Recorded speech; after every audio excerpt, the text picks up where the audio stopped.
Hello, everyone, and welcome to episode 8, week 7 of Facecheck. Cloud9 lose. They're not immortal. There's only one Immortals who ended up losing after beating TL, and then in revenge beat TL. Another Smithy handshake. Jake is just such a cold-blooded killer. It's so fun to see him beat TL. TL go 0-2. They use tactical. They use double if. What the hell's going on to figure it all out? All you guys at home, we've got Dom, Loco, and myself here. Guys, week 7, that was a pretty big week because I think week 6 got us to a certain point. Week 7, it was like finally all the playoff teams starting to beat up each other. CLG decide to blue shell, they didn't even blue shell, they just hit Team Liquid, and Team Liquid now in a tailspin. What was the big story from this weekend for you, Dom? I guess the big story for me was TSM actually beating Cloud9. Like Cloud9 getting their first loss. I think that was the most impressive thing that I saw. It makes me have so much more confidence. Like just one win against Cloud9 like that from TSM, it's like instantly, all right, now I guess they're the second best team. You know how Cloud9 last week was the number 1 team, then we kind of had Team Liquid number 2 because they had a really good week, or like that was kind of what people were thinking. FlyQuest, no one's really sure about. They won 0-2 this week. Yeah. I'm just looking for another team to call the second best team that's not FlyQuest, really. And for me now, that's TSM. So in my interpretation, like just a win like that means that we're probably going to have TSM, Cloud9, and then probably like a third team, either FlyQuest or hopefully like Team Liquid gets their shit together and we actually have a third legitimate team. And that's probably going to be like the top 3 teams duking it out for the playoffs. My big story was TL losing to both of their ex-girlfriend in Pobelter and ex-Smithy. It's so hilarious because they let both go willingly. Why does it have to be? Why do you phrase it like that? Why do you always think it's a relationship? That's literally what the hell? Like they just lost their ex-girlfriends. You're just traumatized, bro. Who hurt you? Yeah, who hurt you? That's what I always wonder. Do you want the entire book or a bridge version? Jesus Christ. Yeah, but the version doesn't do it justice, man. I thought the CLG loss was really strange, and then going into the Immortals one, I was like, okay, now Doublelift gets the easy confidence boost. There's no way they lose to Immortals, and then that one was actually more shocking to me.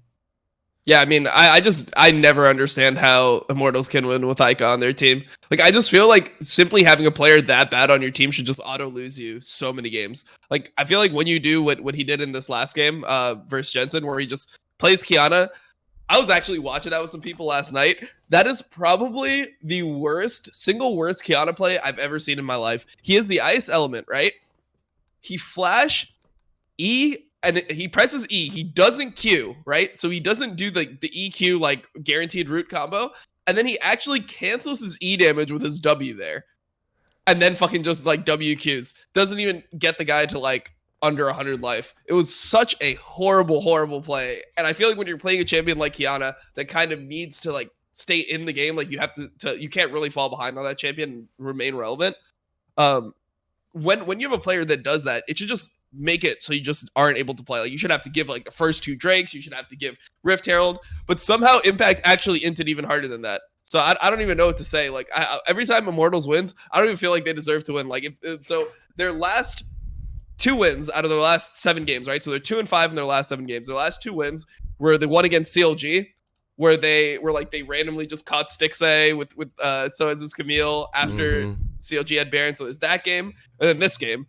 And both of them, I just see like horrible, horrible, horrible plays from them, and then they somehow just end up like winning the game anyway. Where I feel like you just shouldn't be allowed to do that. Like, I don't think that shit's allowed in LEC. If you do that versus Misfits, even Mad Lions, Origin, G2, Fnatic, even probably XL, you probably just auto lose the game. So it's so sad to me to see that a team that is potentially not even able to be like top 8 or top 7 in EU is going to playoffs, baby. Obviously, yeah, like that's going to be like a playoffs team, like a team that can't even get, like, it's probably going to be bottom 2 with like SK Vitality or Schalke SK Vitality, bottom 3 in EU. Like, that's the level of team we might have in playoffs. It's so crazy. I know they did play LeBlanc Lee Sin today, but Immortals is almost always on the right side of scaling, and I think that's how they picked up a lot of their wins in NA. And like you said, in NA, just by letting the game go long they're not on the right side of scaling there. They have Kiana Renekton. The other team had, what, Olaf Jack, and then the Zac just couldn't activate at all, and Olaf disappeared. And Yeah, Soaz Olaf- put him in the dumpster. That was pretty crazy. we can start with that and then lead into TL. I think TL's draft was really wonky, and then the Zach last pick was a comp draft, and it wasn't like a selfish draft. Sometimes like you pick for the comp, you have to pick something that you lack. Maybe TL had to have felt like they don't have engage in their comp, and they had to force the engage, so they picked Zach. I don't know. They just picked the wrong champion. Like, you have to pick Shen there. Like, if I don't understand why Impact doesn't pick Shen. He's like the fucking Shen player. He's a great Shen player. It's a fine matchup versus Renekton. Just got buffed with the Cinderhulk, or the Bomby Cinder changes. It's just like, that is the Shen pick. They pinched his champion pool. They banned like 5 top laners. There you have your free Shen pick, and it synergizes well with Olaf. Like, Olaf wants to dive. It's always good to put shields on a champion like that.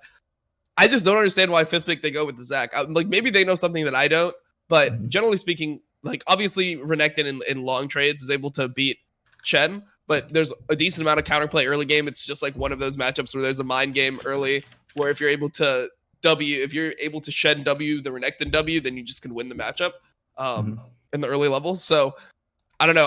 I was so weird to me to see the Zach pick when you have like the guy that plays Shen on your team. It had to have been a comp pick, no? Because the only engage they had is Nautilus, and they feel like they need to be able to engage onto Aphelios. They need to be. I guess they don't even need to engage. They have 4 melee champions. Yeah, I don't even. I feel like it's really good to just have a extra person to go in on Brox. Also, if Brox is going to build full AD like he did, you know, you ult him, you send him into the backline. There's no one that can stop him. Their only appeal is CC. Yeah, and also Zach's a losing matchup into Renekton. That's like one of the bigger problems with tanks. When you play versus bruisers like Renekton, and they also have an AP jungler, when they stack the first 3 waves, they force the dive on you, or they can pressure you in so many ways. So you actively drafting into that matchup's troll as fuck. Yeah, I think that was super troll, and then like his play on the dragon fight like lost the game. So it was really weird how he played the matchup too, because he had a potion in lane, and he greeted so hard. He traded his passive for not having to use his potion. That was the trade he made. He was like, okay, we can get into the situation where I'm gonna get pushed in. Obviously, almost everything beats Zach early, and supposedly Zach scales throughout the game. There's like supposed to be spikes, because I talked to some people about it. So there's supposed to be spikes where you're able to win the matchup. So Tabbies and Sunfire, like you can easily itemize Tabbies Sunfire in that game because it's Kiana mid, Renekton top, Gragas. Yeah, it's Aphelios, Tom Kench, Gragas. Like that's the team comp you're playing into. Easy Tabby rush into Sunfire, then you should theoretically be unkillable. Early you get 3 points E, but then you start maxing out your W on Zach, and then once you have points in your W, you should be able to at least like hold on or win trades, or you can potentially even win on that item. But they just lost the game before that. Like he was losing a bunch of CS. He traded his passive instead of just using a pod in lane, which I feel like it's so greedy, because it just made it so if he goes for that engage into Gragas and Zach, which is also, by the way, Zach into Gragas is just not a good thing. There's normally like 3 or 4 champions that you really don't want to see when you're playing Zach, which would be Thresh, Janna, Poppy, and Gragas, because all of them can just pretty much like almost always negate your jump if they have fingers at all on their hands. And Xmithie still has fingers, so he was able to negate the Zach jump, and then just insta loss of a team fight. And you don't even have passive, so there's no way to even like fight around the zone you created. You literally are just a useless champion. Also, I feel like they draft in really weird ways where they don't get a cohesive comp. When they pick the Olaf and it's not with a Shen like you mentioned, or not with like Yumi or anything like that, I feel like the pick is so wonky, and they just sometimes let Broxa have these early game champions because they feel like they need to get through early game somehow, and there's no synergy in between anything. I mean, I think the Olaf is just a good matchup into Gragas. Like, you should just be able to get way ahead in CS. Like, it should be the type of thing where Gragas is like just down 30 CS naturally. Like, that's just the matchup. And then maybe Gragas can do some stuff early, but you have complete pressure with the Olaf, and you're supposed to be able to just like get dragons, etc. And when you draft MF Nautilus into Aphelios, Tom, you should be able to like pressure that lane early. Like, you should have you have like some early push. prio, Yeah, so you should have push there. You naturally get prio against IMT because they have Ica mid lane, so it doesn't matter what he plays. He's just gonna lose prio because he's just a terrible player. Like, he's just like one of the most disgustingly bad players we've ever seen in LCS. And if both of you don't have him 10th on your mid lane tier list, I'm gonna pull Thorin and end the show. So if you have that mid, Like you can just play through dragons, right? You have Olaf that can get the dragons, and then you have 2 lanes that are guaranteed prio. Like that should just be dragon snowball into just winning the game. But yeah, I mean they got 1 dragon and then they bot to fight and then that's over. The game just like ends after that.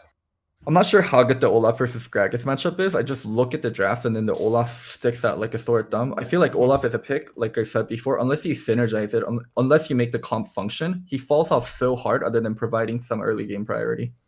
Yeah, but I mean most junglers like can end up pretty fucking useless eventually. I mean the one pick that I would like these teams to start really prioritizing way higher. We've seen in EU a bunch.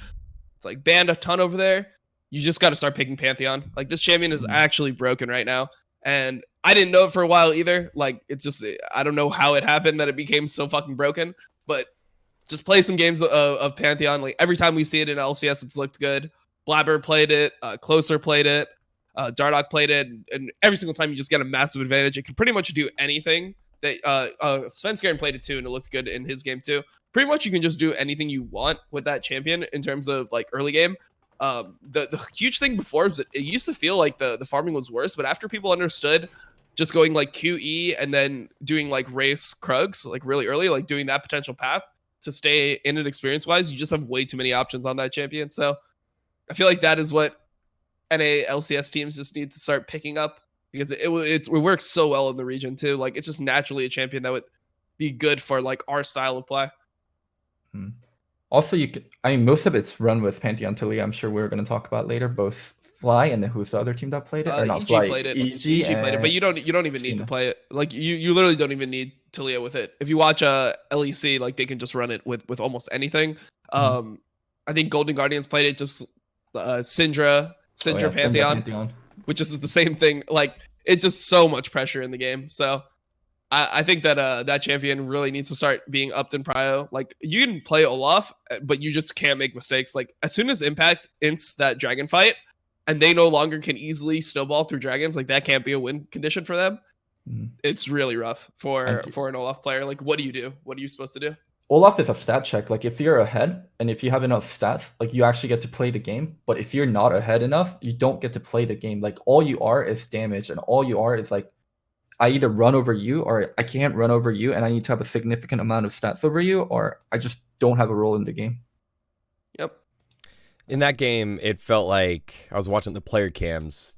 Team Liquid looked dazed. They looked like directionless, and maybe it was because Broxah was on that Olaf and didn't have the impact that he wanted, and Impact wasn't playing well, and Core JJ forgot how to land skill shots. Like Core JJ looked like Keith. If you swap the nameplates there, it looked not good. He had the engage on the bottom side of the map into like 5 people. There was the one moment where it was Soaz was in the mid lane on Renekton, and it was 4 members of Team Liquid waiting for Core JJ to land the hook, and he just whiffs. Like it was very weird to me. So I want to transition us less just about that game specifically and more into Team Liquid. Like what's happening? They go with tactical. They swap out tactical, put DL back on in after getting blue shelled by CLG, and it didn't seem to fix things. And this is a team now that's on the verge of missing playoffs since, you know, the Marvel money came in, and they start becoming a walking billboard for X-Men coming out soon. New Mutant in theaters sometime next month. But like, what's going on with Team Liquid right now? Because we're running out of time to give them forgiveness because they're losing to other playoff teams in the form of Immortals. Well, I mean, they just lost to the easiest fucking week that you can have. Like, it's Immortals CLG. Yeah. They have Immortals CLG as their fucking week, and then they went 0-2. Like, how do you have any confidence after that?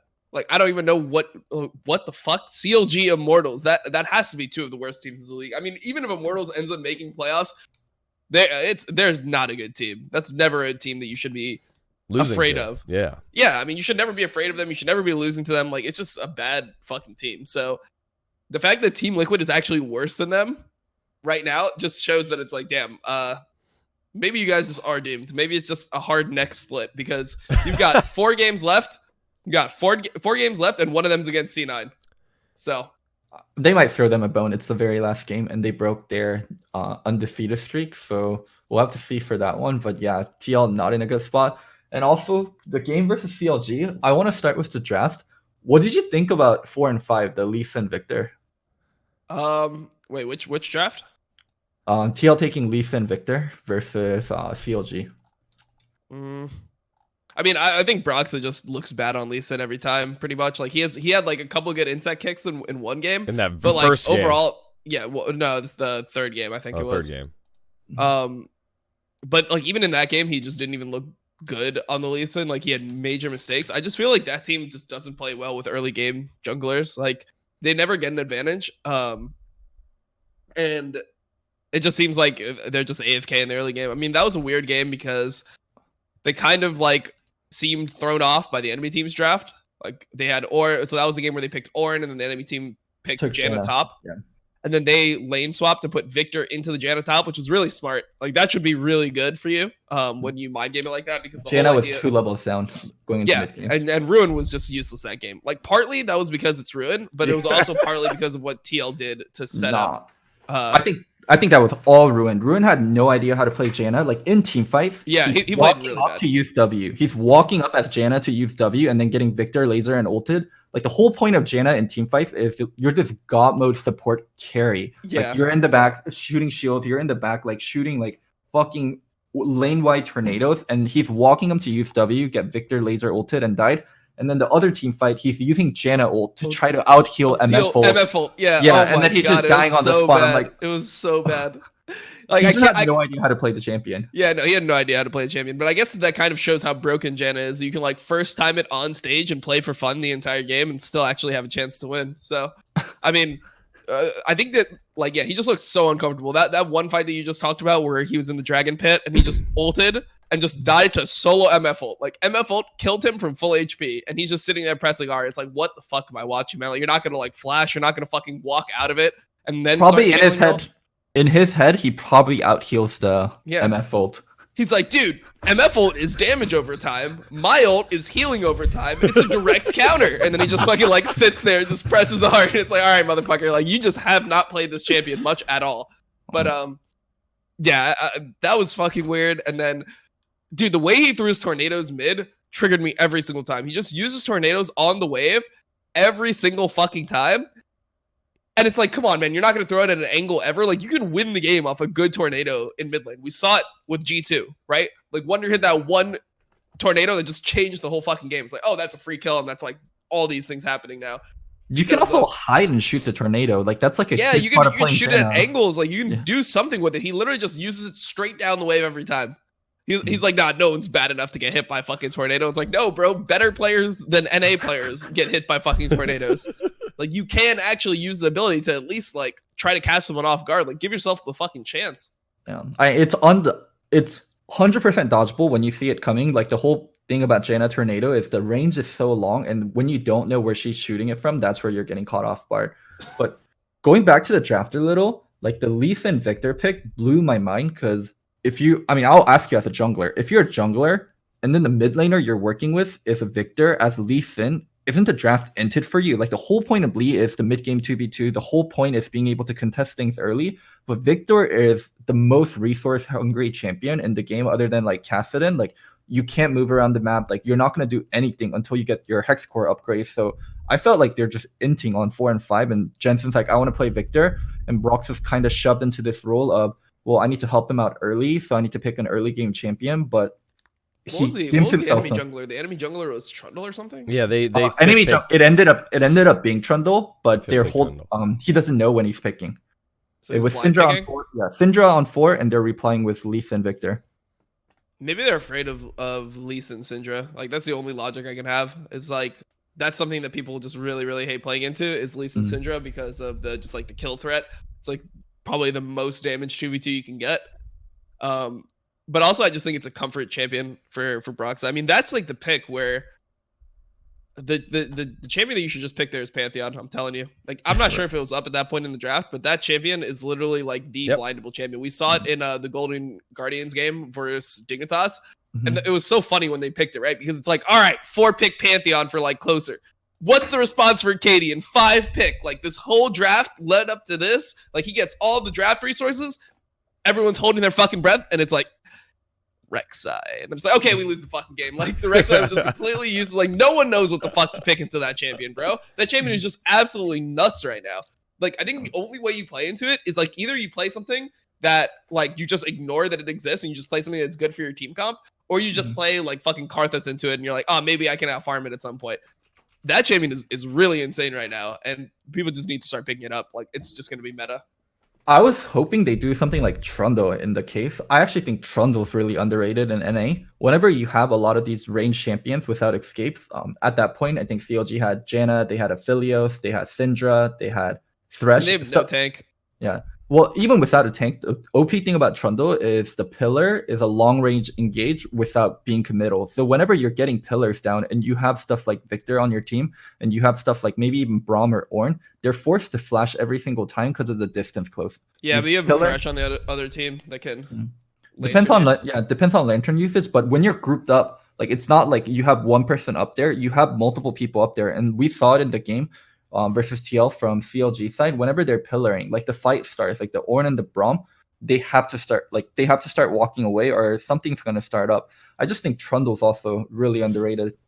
I think Trundle is like pretty much only good if the enemy team has a tank. Like, yeah, you can like pillar immobile carries, like that's definitely a big part of it. But like if the enemy team is a Tahm Kench, a Thresh, there's just a lot of times that the Trundle can just end up completely useless in my opinion. So I don't know.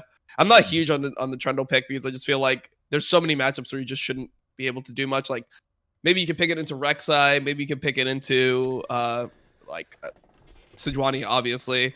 Some Gragas games, like if you see an Ornn on the other team, you can pick it.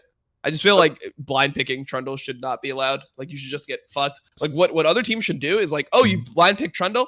All right, Karthus. And then you just have Karthus versus Trundle, and the Karthus just wins the game alone. Like, that's what NA teams should do, but no one fucking does that here. Like, in EU, people are banning...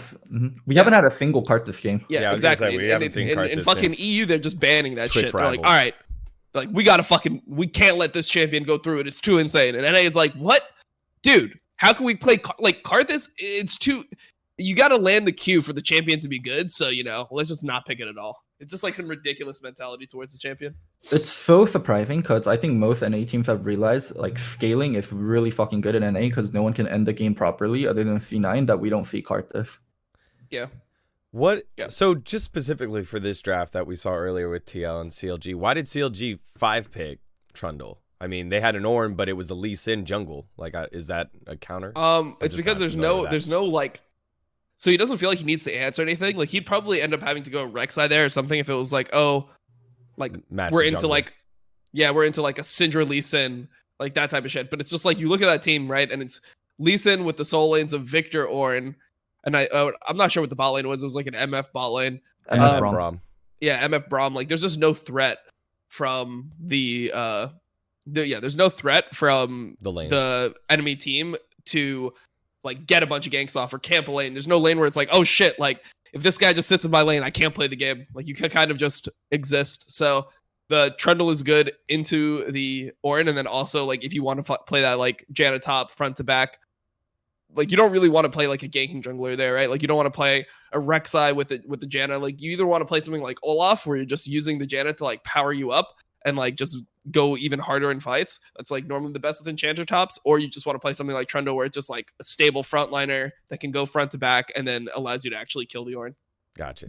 Yeah, Sej, Gragas were banned in the second phase, so that makes sense. I was gonna say, why don't you just go Gragas then and play a team fighter? Why don't you go Sejuani and play team fighter? Those are already gone. So, all right, dude. It was actually, or going back onto this game, TL has really set plays that they keep trying to run into, and I feel like they can't adapt within the team fight. Both of the Baron fight, we see the MF and the Lee Sin walking above the Baron pit, and the only thing I can think of is if Lee goes around to flank, this fight changes completely. But Broxah is not willing to flank at all, and the only thing they were just trying to do is win the Baron fight or take the 50-50 on it.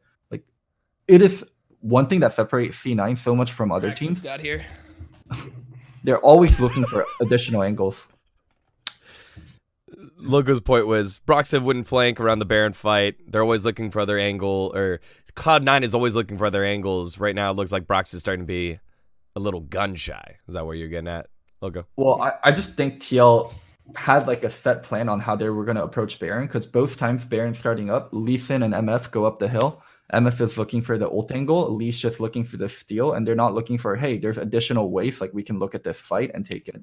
Yeah, so that was a huge thing that I was talking about. on my co-stream was that MF was consistently looking to help the steal instead of just playing for the fight.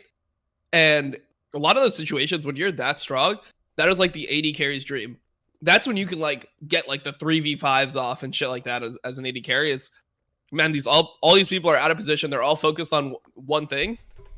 You can land godlike MF ults. Like, you don't need to help Brox's steal. Like, he can go for the steal, whatever. By It doesn't himself. matter. Yeah. Yeah, like you don't need to assist the steal. Like, it doesn't really guarantee it that much more. You putting your damage in. It's not like, oh shit, like I'm gonna fucking ult the Baron and then you just like go in, Lee Sin, and that damage is gonna almost guarantee it for you. It's not like a champion like that. Like, there's some champions that can really help assisting steals, like Ziggs, for example. Yeah, Kalista if you have like Ren stacks, but like mainly like in terms of like if you're on the defense, yeah, trying to steal it. Yeah. So like maybe like an Ezreal or something could do it better, but doing that with MF just doesn't make sense to me. It just has to be play for the fight. Like Lee Sin goes around the back, and the enemy team will be focused on that, and then you just run the MF like into the enemy team. It's so good versus the comp they have too. It's versus Syndra Janna. For Syndra Janna, the Tornado and the Syndra Stun, because they're directional. When you have people working from both angles, you have to pick between one or the other. But when you don't have both people, you're stunning the entire team. You're knocking up the entire team by having everyone come from the same side. And you have stuff like Ornn and Braum too. Oh, it's just super frustrating watching TL because they're so one-dimensional about how they approach anything. Yep. Hey, we're going to team fight in this way. Our comp needs to have an engage. Our comp needs to have an early game champion. I feel like the early game pathing is really one-dimensional too. It's like you're going into the game. Sure, I understand that the Lee Sin wants to go top because you're afraid, hey man, we have a Victor top that's just sitting there alone, right? Mhm. We have a Victor top laning into Janna. If Trundle goes and ganks that with like all their CC and it being a Victor, the Victor's just dead. So before the game, you're deciding like, hey, I'm gonna path top, make sure my Victor's safe. If Victor's just even farming versus Janna, the Victor's just gonna end up huge. He's gonna carry the game. In the game, Tactical loses both summoners level 1. You know that he's gonna get fucking dove. Like, you know that he's gonna get pressured by the enemy jungler. You have to adapt your pathing and then go towards bot side. Like, you need to go bot once they lose summoners like that. So the fact that he's just not able to make that decision is worrying to me, because that's always been the criticism of Broxa, is that he's not adaptable in situations. And that's one that I feel like should be like a very obvious adaptation. Like, hey, whatever the fuck is happening top, like Victor can probably live a Trundle gank if he burns his flash. Our flashless, healless MF with a Braum, it's not like a Thresh MF or a Tom Kench MF where there's like some counterplay to getting shit on, like, or getting like dove or whatever. If that becomes the situation in game, you have to path towards it. Like, you cannot just let it exist. That was like a huge problem at Worlds. I remember like Brox is always on the opposite side of the map, and there's teammates getting dope because he's not adapting to the situation. And I hated Tactical positioning for level 1, where AD carries sit in brush instead of out of brush. It's so much easier to get your flash burn that way. The only reason you sit in brush is if they have champions that can jump the wall and do a wraparound level 1, so stuff like Shen, stuff like Rakan, that has CC plus the wall jump from level 1, then you have to watch in the brush, or you have to place the work because they can come behind you. But if they don't have champions like that, always watch outside of the brush. Like, yeah, watch outside of the brush, or if you're afraid, literally just ward it and back off. It's completely okay. Like, you can survive with only your support warding bot lane. Like, you can survive on rotating your trinkets like that. So if you're afraid that they're going to do something like that, you can just run to your point, ward it as the AD, and then walk back. And it also covers you for getting cheese in that brush as well. Because if you have the ward like there, then obviously you can walk through their level 1 back to lane, so you can take the fast way after you leash. I feel like you end up leashing, which is obviously what they're planning on doing. I feel like it was a greedy play, and going even a little bit further back to the one-dimensionality of Team Liquid, isn't that just because they're trying to go back to basics? They're trying to keep it simple, because if you have all these parts, keep it simple, you guys should be able to win the game in team fights, win the game just in pure skill and class based off of the parts that you have. So isn't that what they're trying to do? Just at least make it simple? I just wanted to present a small argument here for why it looks very one-dimensional. Team fights one-dimensional in pathing. but even when they were one-dimensional regarding team fight, like they knew certain things about the game and they played off it. Like, hey, flanking is really good. It forces enemy teams into awkward positions. Impact play set, impact play Aatrox. Make sure you're flanking. Make sure you make the other team uncomfortable. Okay, Broxa, now you're on the flank champion. You're Lee Sin. Impact's playing fucking Ornn. He can't be the one flanking. Like, these are basic concepts that has to carry over. Like, you can't always just do 5-on-5, like frontline, backline team fights. Like, that is like way too basic. That is way too one-dimensional. That is way too predictable. I think there is like a level of one-dimensionalness like that has to be. It can't be that one-dimensional. There has to be a little bit above. Yeah, I mean, I don't even think there's any excuse from that. Like, even if you're being one-dimensional, like the basics of the game were like, hey, we have summoners here, or they have no summoners here. We go towards like where the action is going to be. Like, it's not impossible to predict where the enemy is going to pressure after a level 1. It's like, we have an immobile champion with a champion that also can't like protect it well. Bot lane with no summoners. Like, I wonder where the enemy jungler is going. Like, fucking yes, he's going bot lane, bro. Like, it's not rockets. Like, you don't have to be so smart. It's like, no, maybe they think that the MF is gonna be summonerless, and they just play topside to mind game us because we're gonna be playing towards bot side. It's like, no, dude, just go where the fucking like, do what the game tells you to do. Like, play like in solo queue, you would go bot, right? Like in solo queue, if you played a game and you're playing jungle and you saw the bot lane burn summoners level 1, you would gank bot, right? In competitive, it's the same fucking shit. Like, there's a reason why you go bot in solo queue. It's because that's the easiest, that's the weakest point of the fucking map. So you just gotta like play around like the obvious things. Mm-hmm. Dude, now Daniel, lead us into the whole double situation. Yeah. So we got the big announcement last week. Doublelift had the public apology for not realizing he wasn't putting as much effort as his teammates, and it was too late by the time that he tried hard, and they put in Tactical, go 2-0, and then after Tactical loses one game to CLG, where, yeah, you know, you talked about the level 1 wasn't playing that perfectly or well at all. They put Doublelift back in. Oh, fix it all. It's the cure. And instead of him being the team that was able to pop off, get the victory, it was actually Apollo who gets the pentakill and gets his like, hey, look, imagine I'm being back. Doublelift. I was thinking about that. Imagine just being Doublelift on that stage. A play like, you know that there's no way where Doublelift thinks Apollo is good, right? Like, this is a guy he's literally shit on in NA for like 5-6 years, maybe 7 years in a row. Yep. So there's no way that he thinks that this guy is good. It's also, Apollo's always been on like kind of middling to bad teams. So it must suck so much sitting on that stage. It's like, all right, it's my time to shine. Me versus Apollo. I beat him so many times. And then you just get dicked and fucking Apollo's just pentakilling, like styling on your ass. And Core JJ looks awful. He looks really bad. That's his worst game in a Team Liquid jersey ever. And you have to wonder, like, what is going on?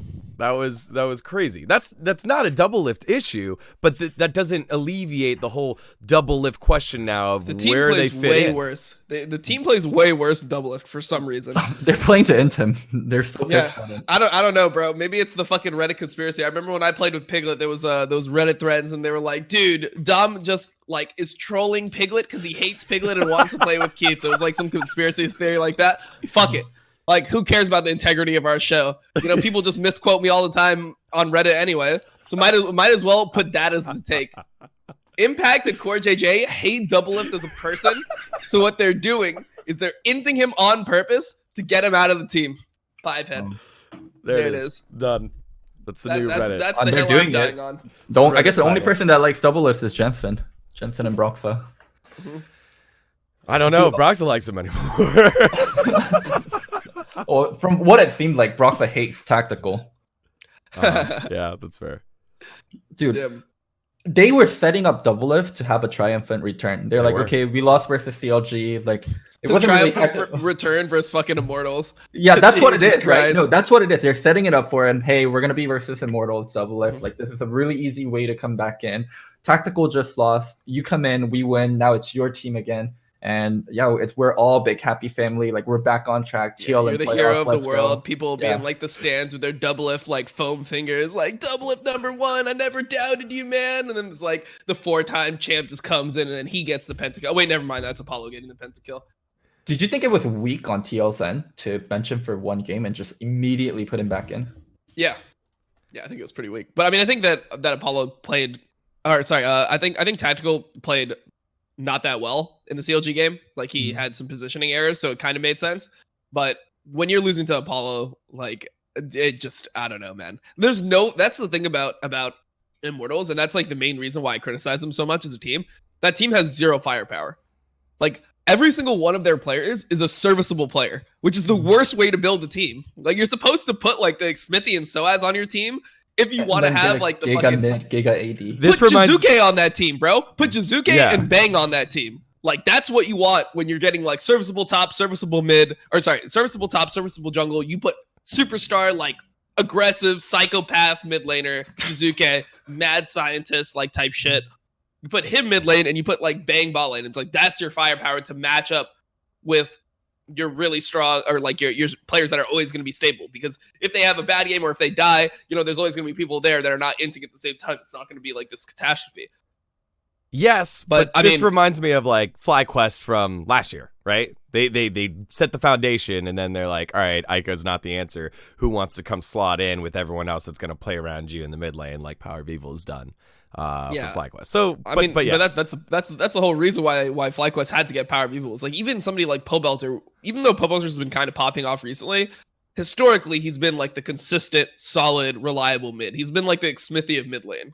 Like, obviously, like mid laners have better mechanics in general, so it's not like he ever was as mechanically weak as Smithy is right now. I mean, I don't even think Smithy's been playing that bad recently. Yeah, I mean, I think that he played, I guess he's like fucking smurfing with Gragas now all of a sudden, but he's definitely not one of like the top mechanical junglers in the league. When you saw Smithy's Lee Sin in that Lee Sin LeBlanc game that they played, like, there's no way that you'd take Smithy Lee Sin over closer Lee Sin. Even Brock's Lee Sin is going to be cleaner. And like Dardoch Lee Sin, Blabber Lee Sin. There's no way you take a Dardoch's there's no way that you take you take Smithy's Lee Sin there. So you have a mechanically like not the best jungler, but you have like a smart jungler, right? But this team, like, the fact that they win, it should just not be allowed. Like, you should just straight up lose games because you don't have like anyone who's able to consistently win lane. Like, who on Immortals do you go in to the game and you're like, all right, this motherfucker's strong in lane? Like, even some of the other teams that are like in that 7-7 position, like 100 Thieves, at least there's Someday there, right? It's like, okay, Someday is like a pretty, like, he's a pretty freaky laner. And then you got like, yeah, and then you have Cody Sun, who's like always solid and he's a really fucking good team fighter. Like, there's some things that can kind of scare you with 100 Thieves. And that's why the roster kind of makes sense. It's like, okay, obviously, like, Ryoma just sucks. They didn't predict Ryoma to suck. But, like, theoretically, Meteos is that reliable player. So you pair reliable players with, like, pop-off players. But you look at Immortals, it's like, no, just a bunch of reliable players, no pop-off players. And then the two players that should be slotted in to, like, the pop-off, like, section, Apollo has been, like, okay. I thought Altec was, like, pretty bad. And Ike has just been horrible. So that team should just lose based off that. You have no place where you're getting advantages, and then you have places where you're just constantly losing. I don't want to go too deep into Immortals versus 100 Thieves match, but the whole picking Lee Sin LeBlanc is, we're not that great of mid jungle, but I think their mid and jungle is so much fucking worse. Like, it is kind of like an ego thing. Like, hey, we can't beat up on anyone with mechanics, but if there's one pair that we can bet up on mechanics, it's gonna be Meteos and fucking Ryoma. Yeah, and then you go into the game and somehow Ryoma looks like Faker fucking season 5, season 6 double world championship, like god of mid lane. Like, that's how bad Ike is. Is he makes Ryoma look like the best mid in the world. Like, it's so crazy this guy is 7-7. He is so insanely bad. They played against like what makes them good. Like the whole Camille, Lee, LeBlanc. If I look at this draft and I have to pick a team who drafted this, it is not Immortals. This is like a mechanically testing, skill check the enemy team consistently. You either snowball early game, go into 1-3-3. This is only team I think that can play this draft in NA is C9 and maybe TSM. But TSM sucks at play pushing. I feel like that draft could be played by like Golden Guardians type shit. It's like, okay, you have closer Golden Glue. Like, I can see that like that team playing it because you have mechanically good and you jungler. have Keith inting on Tom Kench. Actually, it's perfect for Golden Guardians. Yeah, no, exactly. This is the fucking Golden Guardians draft right here. I mean, I think that there's other players that could potentially pull it off. Like, I would not hate it if TSM played a game of this versus like a weaker team. If they played this versus C9, they're probably gonna auto lose. But if they played this type of draft into Immortals, Immortals would be fine. Oh, the other team that I think could actually pull this off would be EG. Jizuke, Svenskeren, and Lee Sin LeBlanc. I feel like that would actually work pretty well for them as well. I feel like there's teams that can pull that off. I don't think that that's like some like untouchable, like you gotta be like the best fucking player in the world with like all these accolades to play this comp. Like, no, I don't view it like that. But for Lee Sin NA, LeBlanc it is that. For NA, it is that. You mess up on this comp once or twice, Camille becomes useless, LeBlanc becomes useless. This is a comp that's unforgiving when it comes to mistakes. And so many NA teams make so much mistakes for this comp to be like a viable way to play for them. Yeah, I mean, I don't think that like you have to put your whole comp as like only early game. Like, I feel like you can put Lee Sin LeBlanc and be okay. And like EG was able to split push with it, even though they're not like the most mechanically like gifted team everywhere. They have at least a good enough roster where it's like, hey, like we can use the Lee Sin LeBlanc to at least get mid prio early. Like that's what you use it for. It's like, okay, you gank the mid laner, force him to burn his flash or kill him, and then suddenly he's just scared to walk up for the rest of the game, or you just clear vision and he's just scared already because it's Lee Sin LeBlanc, and you use that to like get you through the early game, or get you through the early game with some advantage. Like I feel like there's a reason why that stuff can be good, and that's like part of the reason why I feel like we've been seeing so many LeBlanc bans against EG, is because they're so afraid of like, hey, fucking if we play into EG and we give them LeBlanc, we're gonna get LeBlanc fucking Rek'Sai, LeBlanc Pantheon, LeBlanc Lee Sin. Like it's just gonna be some shit that's gonna make you scared to death to play mid lane for the entire game. So that I think has some value in it inherently. It's just that like Immortals could never play that because they don't have. You have to have at least a sick Lee Sin player or a sick LeBlanc player. You need one of the two. If you have both, great. That's optimal. But you're never gonna have both because you're in North America. So if you have one of the two, you're solid. If you have two people that are bad on those champions, like, oh, dude, I don't even know what to give Ica. Like, I feel like Ica should just be on like Quirky Azir duty for the rest of his life. Play some shit that scales. Just try to like farm kind of in the mid lane, and just don't lose the game for us. Because you see his fucking Kiana, bro. Like that is inexcusably bad levels of Kiana play.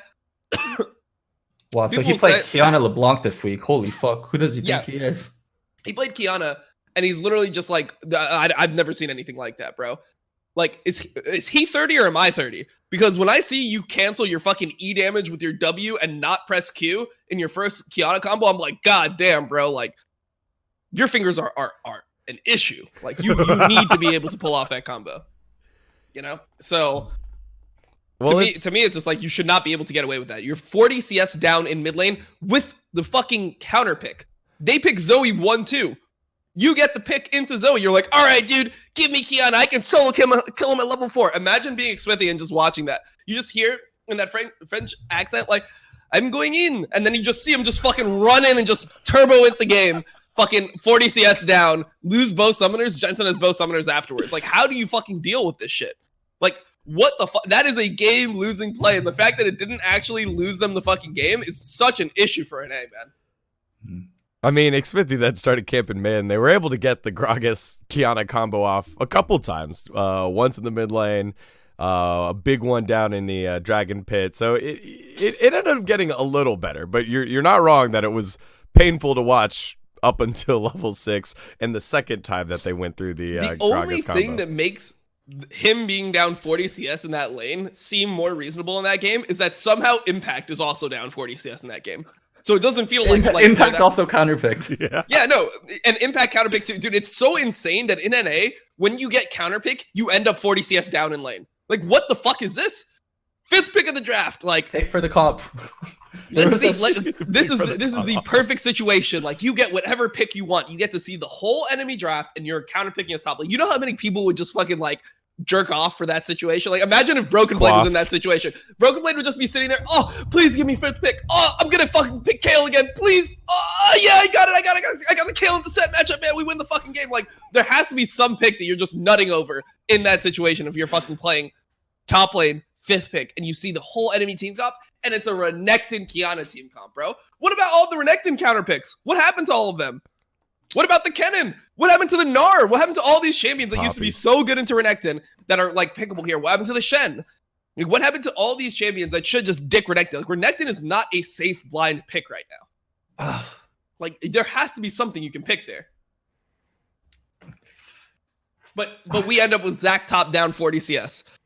And then the Kiana into Zoe is down 40 CS. And that, like, dude, if you're playing into Immortals, just pick Zoe. Like, Ryoma looks like Faker on it. Like into Ica. Jensen is up 40 CS, gets the most random solo kill. Like, I don't even know if you consider that a solo kill. Like, do you credit Jensen with the solo kill, or do you just count it as like an Ica int? Execution. A self-death. Yeah, like I just put that as like a death for the enemy team. Like, I don't think that you can like if you were on the cast and you were like, and Jensen solo kills Ica, I would be like, you're fucking lying. You didn't solo kill shit. Ica solo killed himself. I think it would have been like, I think I would have probably made some sort of goodwill donation type pun there. And this goes back to Team Liquid, right? We're hitting up Impact for the counter pick, but clearly he picked for the team. And in one of the interviews that Doublelift did later on, he was kind of going in on the coaching staff here. So this kind of feels like, all right, who's wrong? Is this coaching staff? Is this team? Is this execution? It's all a little bit, but I mean, where does it fall onto? It's play. It's not coaching staff. What the fuck? You can't play this bad and talk about coaching staff at all. Because like at the end of the day, your player's pick matters a lot. Like that's gonna be when you're fifth pick on purple side just like that for top lane, that's the player's decision for the champion. If your player is like, yo, give me this shit here, like this is what I want, almost every coach is gonna give it to them.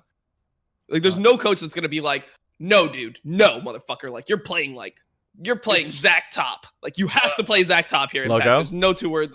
It's really hard to say no to players when they want to pick on stage, and a lot of times it breaks like the plan you have, and it breaks all the prep that you did. But you're shitting on a player's mental before they go into the game, and it's so fucking hard to do. So, yeah, no, there's no way that Impact did not want Zac in that situation. I do not believe for fucking 1 second that Impact did not say, give me Zac here, it's good. Like there had to be some reasoning where it's like, hey, we're Zac into fucking Renekton, Kiana solo lanes. Really easy for me to itemize Sunfire into Tabby. Like this is the Zac top game. So there was an interview that Doublelift did where he talked about he got put into the game and they weren't really planning to. And it came off as like, oh, he's blaming coaching staff. So he had to do damage control where he's like, no, I'm not blaming coaching staff. It's just, I wish I had a warning before I got put into the game. So him playing for Monday wasn't even that planned. And usually Peter's really honest with how he feels. I'm not sure how he feels about coaching staff. Oh really? Well, because when I went to the Team Liquid subreddit, there was the most upvoted comment with hundreds of upvotes was that Doublelift just says random shit, so he was actually just lying about being unmotivated. He just says random shit, and you shouldn't take it serious. And the idea of him getting benched for tactical is idiotic, and I'm only doing it for clickbaiting. But then it happened, you know. But you know, and you're just saying all that shit for clout. Yeah, we all know. I literally just that's what people don't understand. Dumb. I don't actually believe anything I say. I just literally just say random shit for content, and if it works out, then it works out. Yeah, it just happens to be accurate sometimes. Yeah. That's it. Yeah. Pure coincidence. But the thing, well, I do want to speak on that part, and actually Team Liquid talking about all that shit, or Team Liquid fans talking about all that shit. Just because Core JJ and Impact played bad doesn't mean Doublelift did not have motivational problems. Like they can't understand that two problems can exist at the same path. Oh, you have to have multiple problems too if you're going 6-8 in LCS with this lineup. Like this isn't a situation where it's like, maybe it's some motivation issues. Like no, people are playing like booty on stage. That's like gotta be some of the issue. Like they just look at the one problem and they're like, why are we blaming Doublelift? Why are we talking about Doublelift motivation problems when Core JJ and Impact are playing like this? Because both problems are existing at the same time, and there's multiple shit going within TL, and these are all parts of it.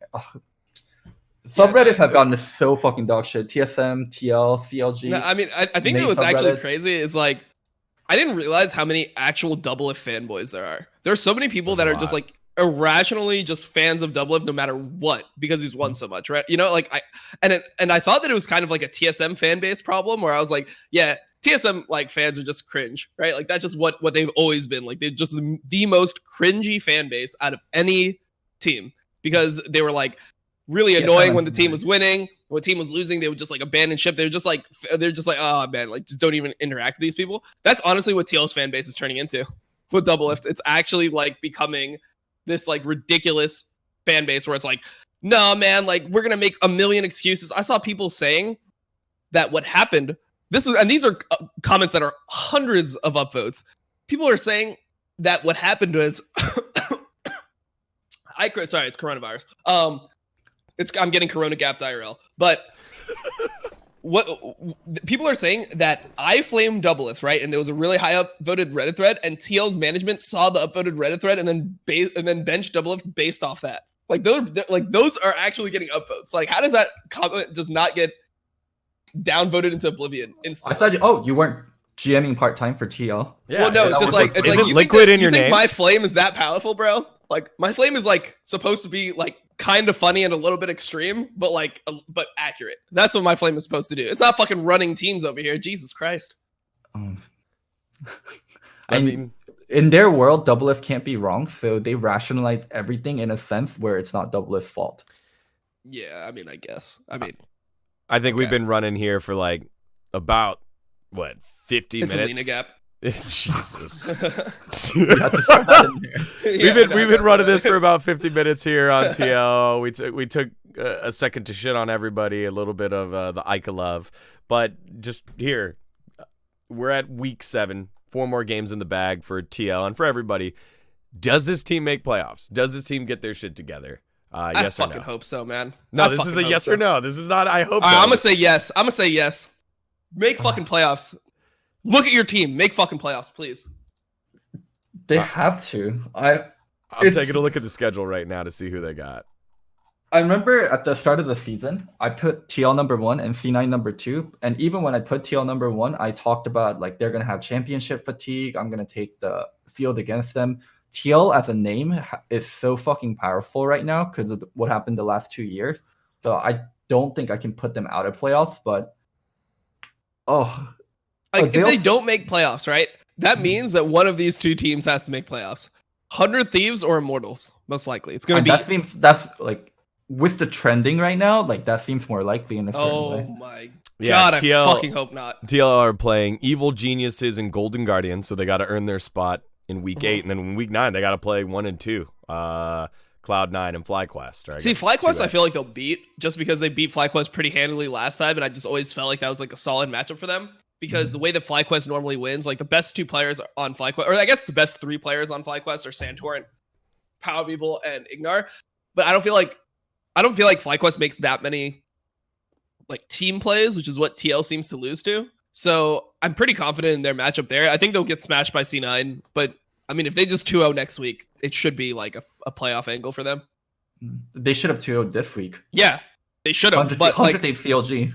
The reason why I have some faith is because they had that horrible week with Broxa, and then they won the next 2 games super convincingly. Like they hard smurfed the next 2 games, and then they are having 2 bad games. But I feel like teams can actually bounce back pretty quickly in LCS. It's kind of the same thing with TSM, right? Like TSM had like a CLG loss, and the next week beat C9. I feel like it's really about TL getting their shit together and like really focusing. And if they do that, I think they'll win. I don't think they're gonna make it. I think this is just a shit because like look, they can't even play simple. You're like, it's one-dimensional. I'm like, that's supposed to be simple and it just looks bad. So I mean, you gotta also think about like if you're Immortals, if you're 100 Thieves, like 100 Thieves actually have to win. Like the only time where it's scary is if 100 Thieves or Immortals both win 2 games. Then I think it's fucking ruined. And I guess they don't like TL doesn't have the tiebreaker over Immortals anymore. Nope. So that's fucking scary. Jakey boy coming in and shitting all over him. I mean, it's just like Immortals, their only 2 wins in their last 7 games were against this TL and against CLG, right?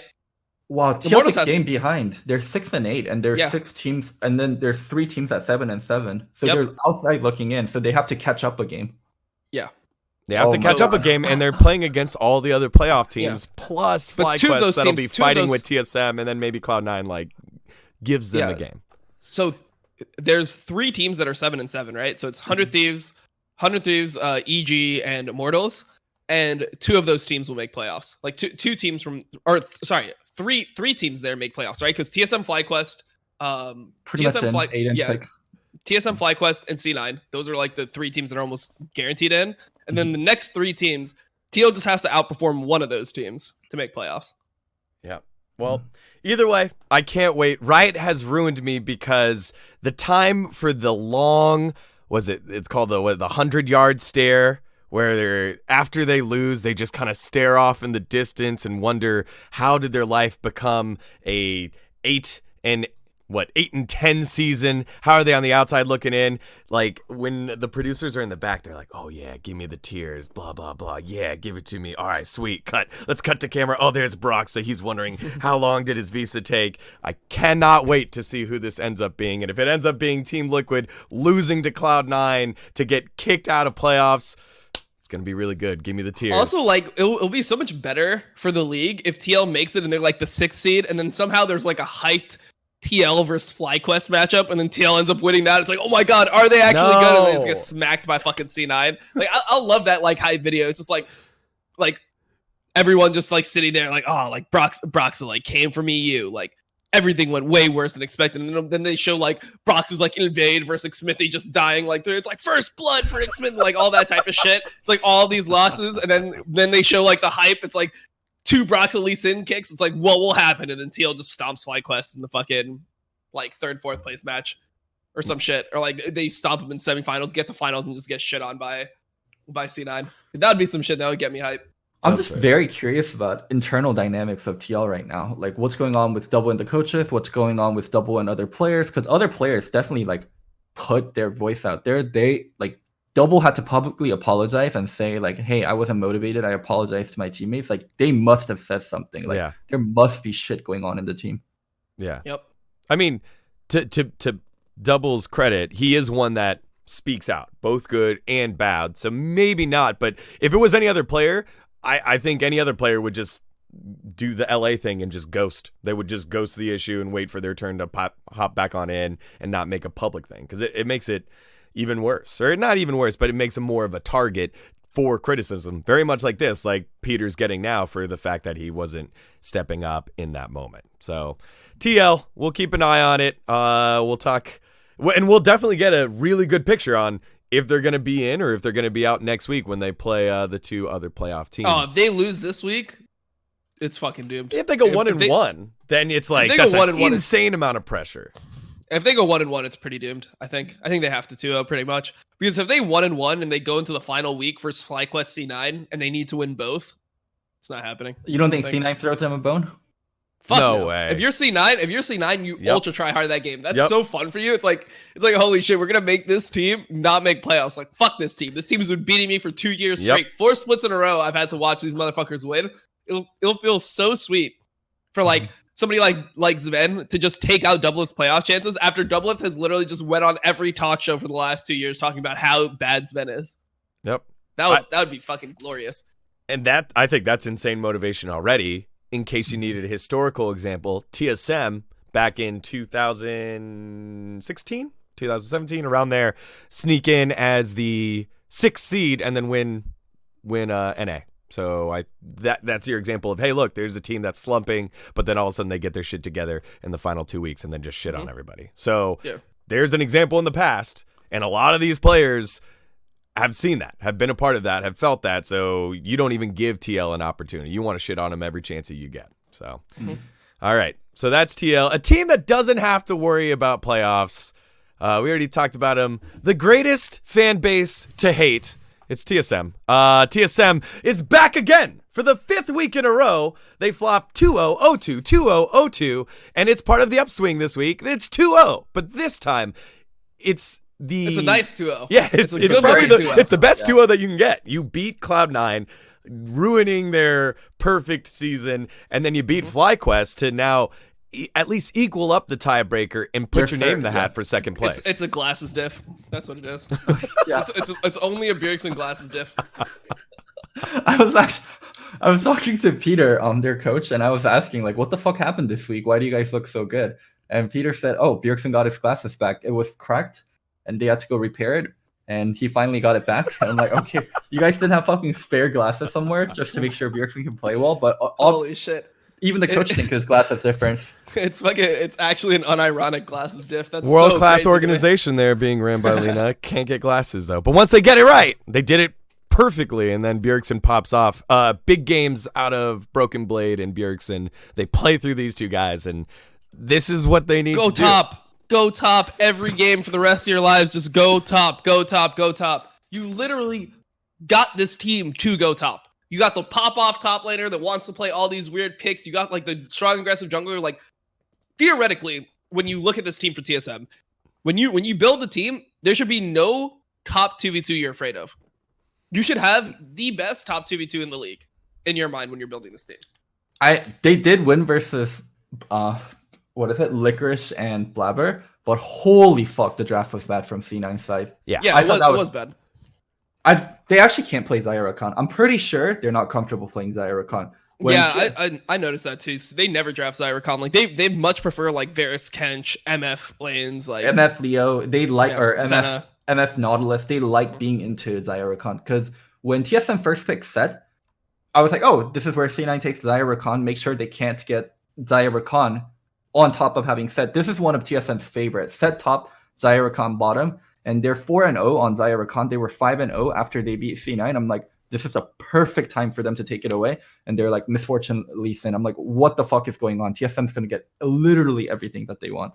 Yeah, I think that the Lee Sin is a really big bait pick here from C9. I feel like there's so many other things that you can grab. Like, I would have loved to see, like, I feel like a C9 draft here. Like, obviously the champions don't have synergy, so maybe you draft differently if this is your mentality. But I would love to see a Gragas pick there because I feel like Blabber is the best Gragas player by far in the league. And Gragas is just an OP jungler right now. So I think that instead of picking Lee Sin there, like there's no pressure. If you want to get Lee Sin, you can draft stuff later in the like you can look for things later in the draft. Like you can get the Lee Sin probably on 4. You can probably get the Lee Sin after the second ban phase there. Like you could take, I think that into Set, when you see Set on the enemy team here, I think it should be an Aatrox pick into the Set. Because the two best things into Set are Aatrox, well, out of like there's obviously Set counters, right? There's the Set counters of like Kale and all that shit. But out of like normal stable top laners that we see, it's like Aatrox and Mordekaiser, what people like picking into Set. Yeah. And I feel like Aatrox is just completely fine in every situation here. So I feel like you definitely want to get Aatrox in the first 3 and not give them the opportunity. So like let's say you end up going MF, Aatrox, Leona as your first 3, and then you pick like Gragas on 4, then whatever counter pick you want on 5, or maybe you even take Zoe on 4 and then you maybe get Gragas on 5, like anything like that. I think it's just you're coming out better in the draft if you just have a winning top lane matchup, because at the end of the day, like playing like Shen into Set, it's a losing matchup. It's a losing matchup where you're getting shoved in the whole time and your only out is through other lanes. Your only out is you're ulting the other lane and making something happen. I think their entire game plan revolved around Blabber versus Dardoch. They wanted to make sure they win that matchup, they win the jungle matchup, and they're constantly diving bottom. Well, the Zillion pick here is just smurf as fuck. Like the Zillion pick is just this is just draft kingdom from TSM. This is a hard draft kingdom. There was like an opening, like Zillion has mana problems early, and Zoe can get really lucky with her W's and pick up summoners and get priority on Zillion. But after a certain point, this comp does not function. If you're not constantly diving bot side, the Shen is losing, and TSM recognized that. Oh my god, I loved what TSM did. So Leona MF had priority, and Zoe was starting to get prio. Lee Sin was around mid lane. They were setting up for a bottom dive. TSM's just like, peace. Ran top. Peace, I love my that dude. shit. They're like, I don't care if you get bot side. I don't care if we're behind on priority. Like, peace. We're out of here. And it's so good. Like, they just need. I hope that this week solidified their identity as a top centric team. Because even when they're like running their bot lane to top, like I don't give a fuck if like they're having like the bot lane play around the top side or having like the jungler or the mid lane play around the top side. The whole point is that I don't know what it is. Maybe it's Broken Blade's communication. But whenever they make top plays, it always goes so much better than whenever they make bot plays. Like they make bot plays, it looks like super troll. Like I don't know if you remember the first C9 game where they were the team that had MF and Gragas, and they go for like this bot play. It's against Varus, Tom, Kench, and they just get straight up 2v3'd, burn their flashes, lose all their ults. Oh, it's the like Gragas missing ult. Yeah. The MF ults, and then Gragas ults them out of the MF ult, and it's like, all right, dude, this is just not like a clean fucking setup. But when they're playing around Broken Blade, it looks so much fucking better. So it has to do with relationships, no? Player relationships actually matter. Like if outside of the game, me and Daniel have a better relationship than me and you, like we're gonna play better with the people we have better relationships on. And I feel like knowing Dardoch and knowing a little bit of Broken Blade and knowing a little bit of Kabe, I can see Dardoch getting along with Broken Blade way better than Dardoch with Kabe or Dardoch with Bio. Is that true? No comment. Is that true, Dom? Is that actually a thing? Like, if I you don't want are to talk about that shit. Well, yeah, I agree with that point, but like I know the interrelations of them because I hang out with Broken Blade a decent amount, no, but that's I not what I can't meant. comment That's on not any what I of meant. that You don't have to go into that. What I meant was, what was that?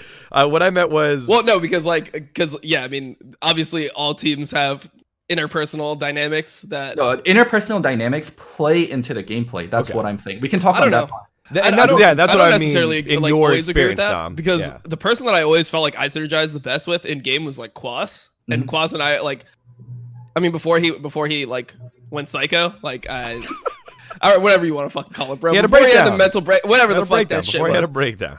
Before he had a breakdown, it's like we were never like we were like on good terms, kind of like we were just like people. We like had a lot of trust, but we weren't like super good friends. Like I think that Quas was just like always somebody who kept himself, but No. like in game we synergized super well.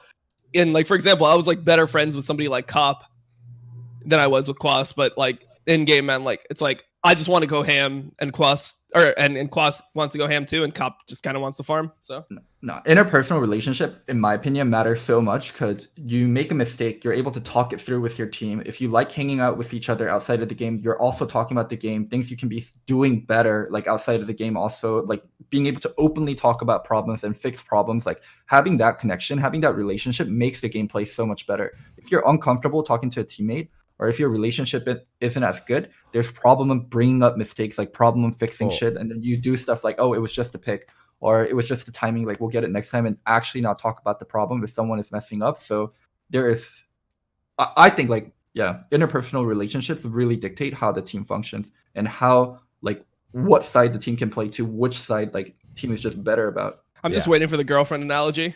Me too. I'm literally just waiting for that the whole time. It's like he's like gonna be like, it's like when you have like your main girl, but you're arguing with her, but you actually like your side bae more than your main squeeze. Like it's just some like random shit like that. It's like then your side bae is just gonna be giving you better top. Yeah, it's like, you wait, know, what the fuck? Like, the main squeeze is great, but it's the long term thing. It's not like an everyday thing.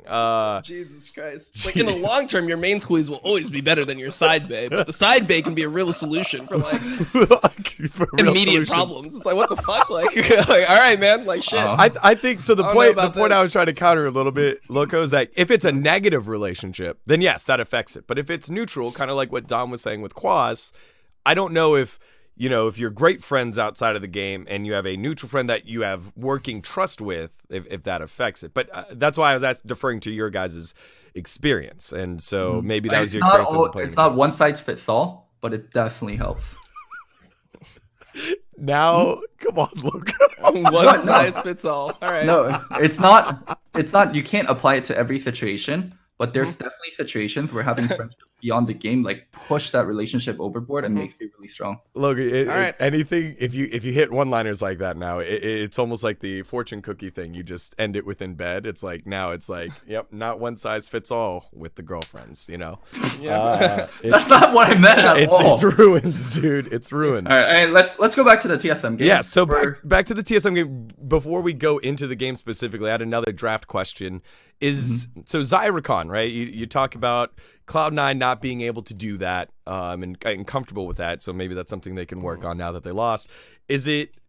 Are those two champions at a point where you can, I think we did this back in 2017, season 7, where it was you could pick one and give the other? Is that okay? Nope. Or it's Not only anymore. together? It's only Not together. anymore. Only together. Rakan got a lot weaker. Zaya got a bit weaker too. Rakan is the one that took like the most hit. It's such a ridiculous thing when you think about it. It's like the fact that both champions actually are just buffed when they play with each other. Like when you press W on Zaya, your Rakan just randomly gets the fucking attack speed and shit. Yeah, just get like your Rakan just gets the W. Rakan has extra dash range to Zaya. Like I just don't understand why that's in the game, but yeah, you just need to pick them together at this point.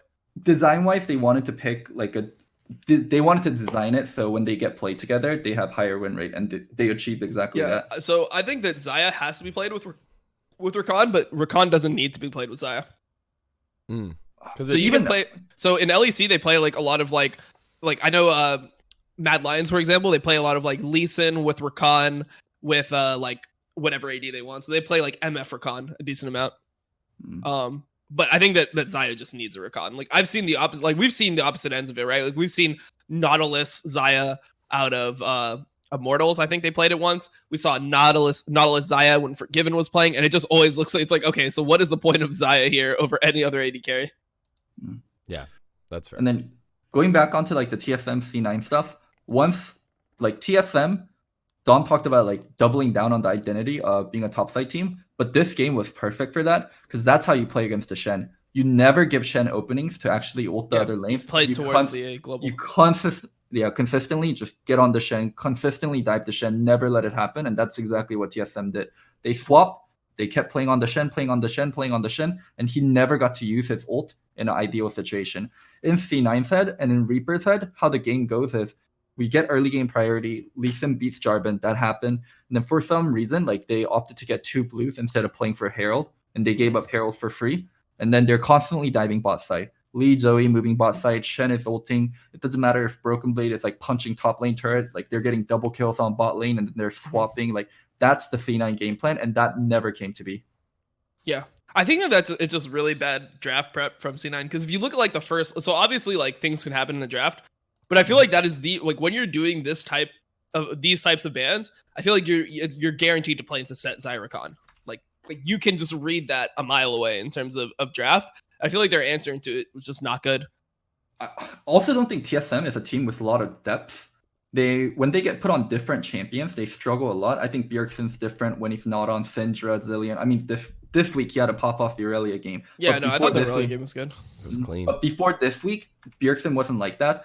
Same thing for Kabe Bio. Same thing for Broken Blade also. Like when he's on weird stuff like Mordekaiser, when he's not on champions he can pop off on, he's not that great, and they gave him exactly what they wanted. Like, so I agree with like the draft prep point. They fucked it so much. They gave TSM so many things and they got so little in return. When I look at TSM, it's like I would be trying to not give Broken Blade set. I would be trying to force him onto Aatrox. Like I think that's what you want TSM to do. Like you want TSM to be playing like a fucking just Aatrox top or like or something that's not a playmaker from top side that's just supposed to exist, and you want to force like the bot lane to fucking carry that team. I think even giving them Aphelios wouldn't have been that bad, and then banning set. I'm completely okay with that. I think that's actually so I hated that originally where you give Aphelios and you just get like MF as a result. I kind of hated it in the TL game because it's like, what did they get out of it? Like, I don't know, just seemed kind of fucking weird.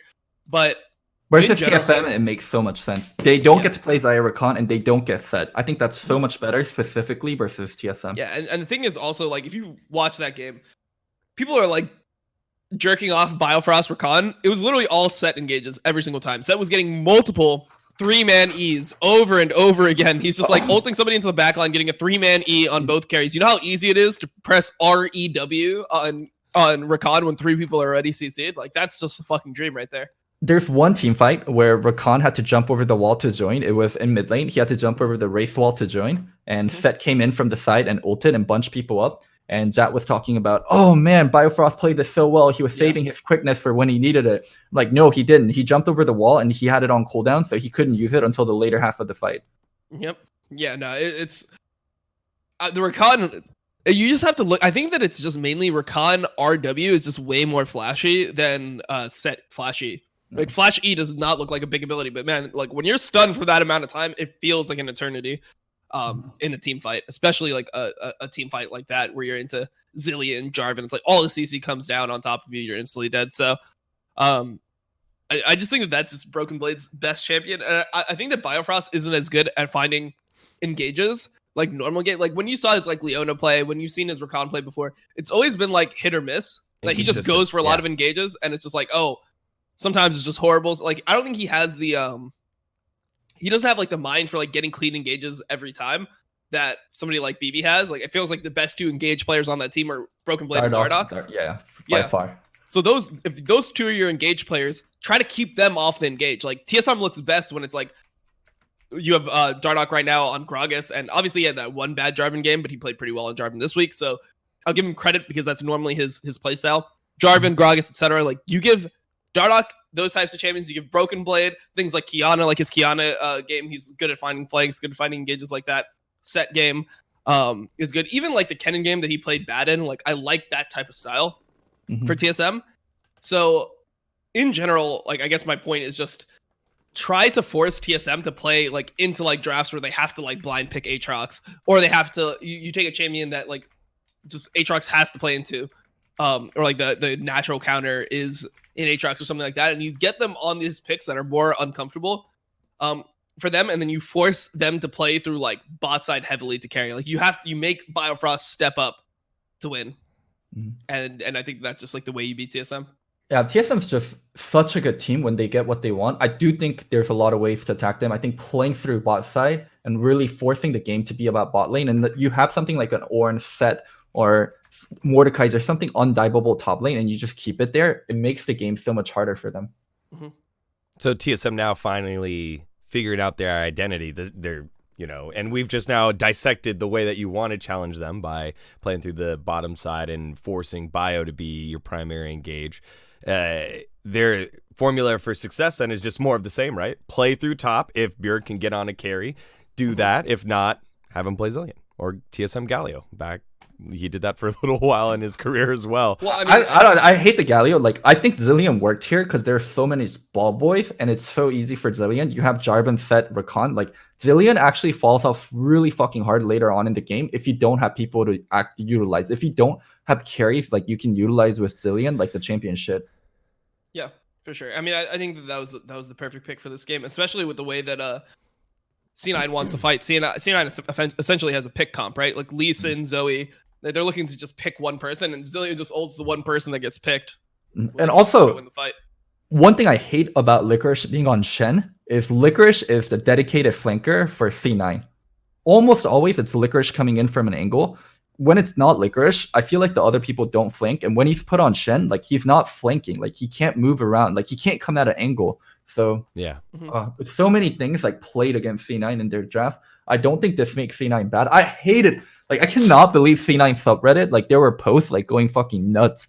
I'm like, you were fucking granted so many wins and you get one loss, and this is where you're gonna fucking turn on the team when they're 13-1. Like, oh my fucking god! Like subreddits have gotten to an unbearable point. Well, let's dive into that since we've broken down TSM, celebrated their success, and you know we all kind of have them pegged as the team that'll probably be number 2 moving on. Cloud9, their chase for perfection ends. Obviously, TSM beating them, kind of a troll draft, and there's this interesting clip here from Sven.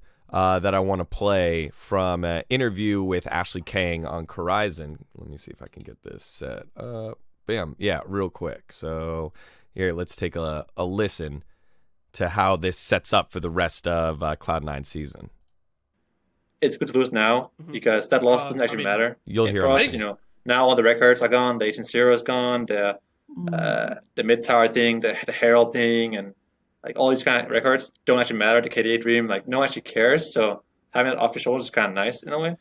So I thought that was really cool, just that insight, because again, the subreddit is completely different. The subreddit is like, the record's gone, perfection's gone, we're just going to be another team that has a great record, but you can tell that the players now have the weight of the world off their shoulders. Do you think that's Sven just, you know, looking at a bad situation and being glass half full, or do you think that's a real Everyone thing? said the same thing. That's what I care about, is like when you heard the Vulcan interview, they all said the same thing.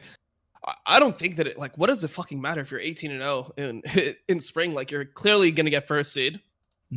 That's good enough. Like get into playoffs and just like, even in, like their one game that they lost, like I don't think that they would have lost a series to TSM. Like I feel like that was a game that it was like very glaring. It's like, okay, we made draft errors and we got shit on for it. Let's just not make those errors again. We can come back with a different draft next time and just be stronger. Like, I don't know. It doesn't really matter to me. Like chasing a record is so fucking like it weighs on you a lot. So I think C9 players and coaching staff is way more comfortable. Yeah. I don't even know if they cared in the first place. Like I really don't know how much that matters, because regular season, like I don't know. I mean, I've had a fucking split where I played with a team and we got first place in the regular season and we never felt like that mattered at all. Like it was just like, all right, well in playoffs we're probably gonna get shit on if we don't get better. Like I feel like that's just what you start looking forward when you're like guaranteed playoffs, is like, okay, how are we gonna actually win playoffs? Like fuck the regular season at this point. Yeah, just wanted to touch on that so we don't have to spend too much time there. But Cloud9 pretty much locked into that number 1 seed, but the number 2 seed up in the air right now because FlyQuest and TSM had I think what was a fun game. It was a very much a was tale fun of for two TSM. tale of two teams. One team wants to scale, one team wants to push the tempo. TSM finally reached critical mass in a massive team fight around Dragon Pit. They get Dragon, they get Baron, they basically run it down in the game, and FlyQuest end up dropping against their second place rival. What did we learn about FlyQuest this week? This is their first 0-2 week since week 3. I mean, I think FlyQuest is just not that strong of a team. Like, they always have big weaknesses. Even in the games they win, there's always like 1 or 2 big blunders where it just feels like they're not coordinated, which is why I've had such a hard time. Like, even when they had clearly the second best record, I was so ready to call You were. either TL or TSM a better team than them, because when I see, like, it feels like they win their games by being like better throughout the majority of the game, but there's always massive like issues. Whereas like at least TSM from time to time can play a clean game, or Yes. TL can play a clean game, and I feel like that's kind of what you're gonna need going forward. And I also think that FlyQuest is very like, there's big weaknesses on the FlyQuest roster, right? Like Viper is a weakness, Wild Turtle is a weakness. Like, I swear to God, Wild Turtle has the worst reactions out of any AD carry in the league right now. He's the worst in terms of just like reacting mechanically to situations. Like when you see Wild Turtle play Xayah, it's never like here, like if you remember how like Perks used to play Xayah, right? It was always like he's going aggressive, like autoing, and then when the CC comes in, he's ulting it every single time instantly and pushing through the team fight. It's always like Wild Turtle's just gonna get hit by some shit, and then he's gonna have to ult, and he'll be like 20% HP, and then he like flash heals out. He's like 40% HP, but has no summoners up, and then just has to run away from the fight. It never feels fucking clean. That's an unfair comparison to compare him to Perks, but I will say Turtle hasn't been on his game. Okay, so compared to the rest of the AD carries in the league, I also think he has like worse reactions to everything. The big thing for me is Viper. Oh my god, he got blown open. The game was over once they did that dive. Yep. Dude, it reminded me of Immortals so much, because Immortals used to do that dive all the fucking time, like stacking up waves and then getting that third wave push, and then the top laner misses like the huge wave. Jungle can't do anything. Like, that's what it is. And I was also surprised, like Bjerg pulled out Irelia. That's a champion where you're putting a lot of the weight on yourself. And we talked about it before, where Bjerg hasn't been as of a hard carry this split. And that's the game where he's like, nope, I actually do want to play the hard carry, and I'm actually going to get shit done. And speaking more on FlyQuest, if they don't get Pyre of Evil ahead enough where he can take over a team fight, I don't think they're that solid of a team. Yeah, of course. And Power of Evil's champions are all the same. Like, he played that one game with Kiana, which was like, okay. But I feel like when you're playing into Power of Evil, you just know what you're gonna get. You're gonna get an Orianna. Yeah. You're gonna get an Orianna like most of the time. You're gonna get an Orianna. Maybe you'll get a Zoe. Even his Zoe didn't look great when he had it. I don't know. I just feel like that team is so easy to prep for, right? As long as you don't let Ignar take over the game, or like you don't let Ignar get like some crazy fucking engages, and Power of Evil doesn't get massive to the point where he's just like 1v9ing every single team fight, like you should be able to win. Like you can play around topside pretty easily. You can just like expect to win bot lane, because Wild Turtle is just not super good as long as you're not getting like picked. I feel like that team should not be the hardest to prep for. So I honestly think FlyQuest will be worse in best of fives. When you say it like that, though, I feel like we're discrediting Santorin a little bit. Santorin is a top half jungler, at times one of the best junglers in the league. Don't you feel like he can at least hold those pieces together and at times accelerate whatever lane is winning? I mean, the thing is, none of his lanes actually win.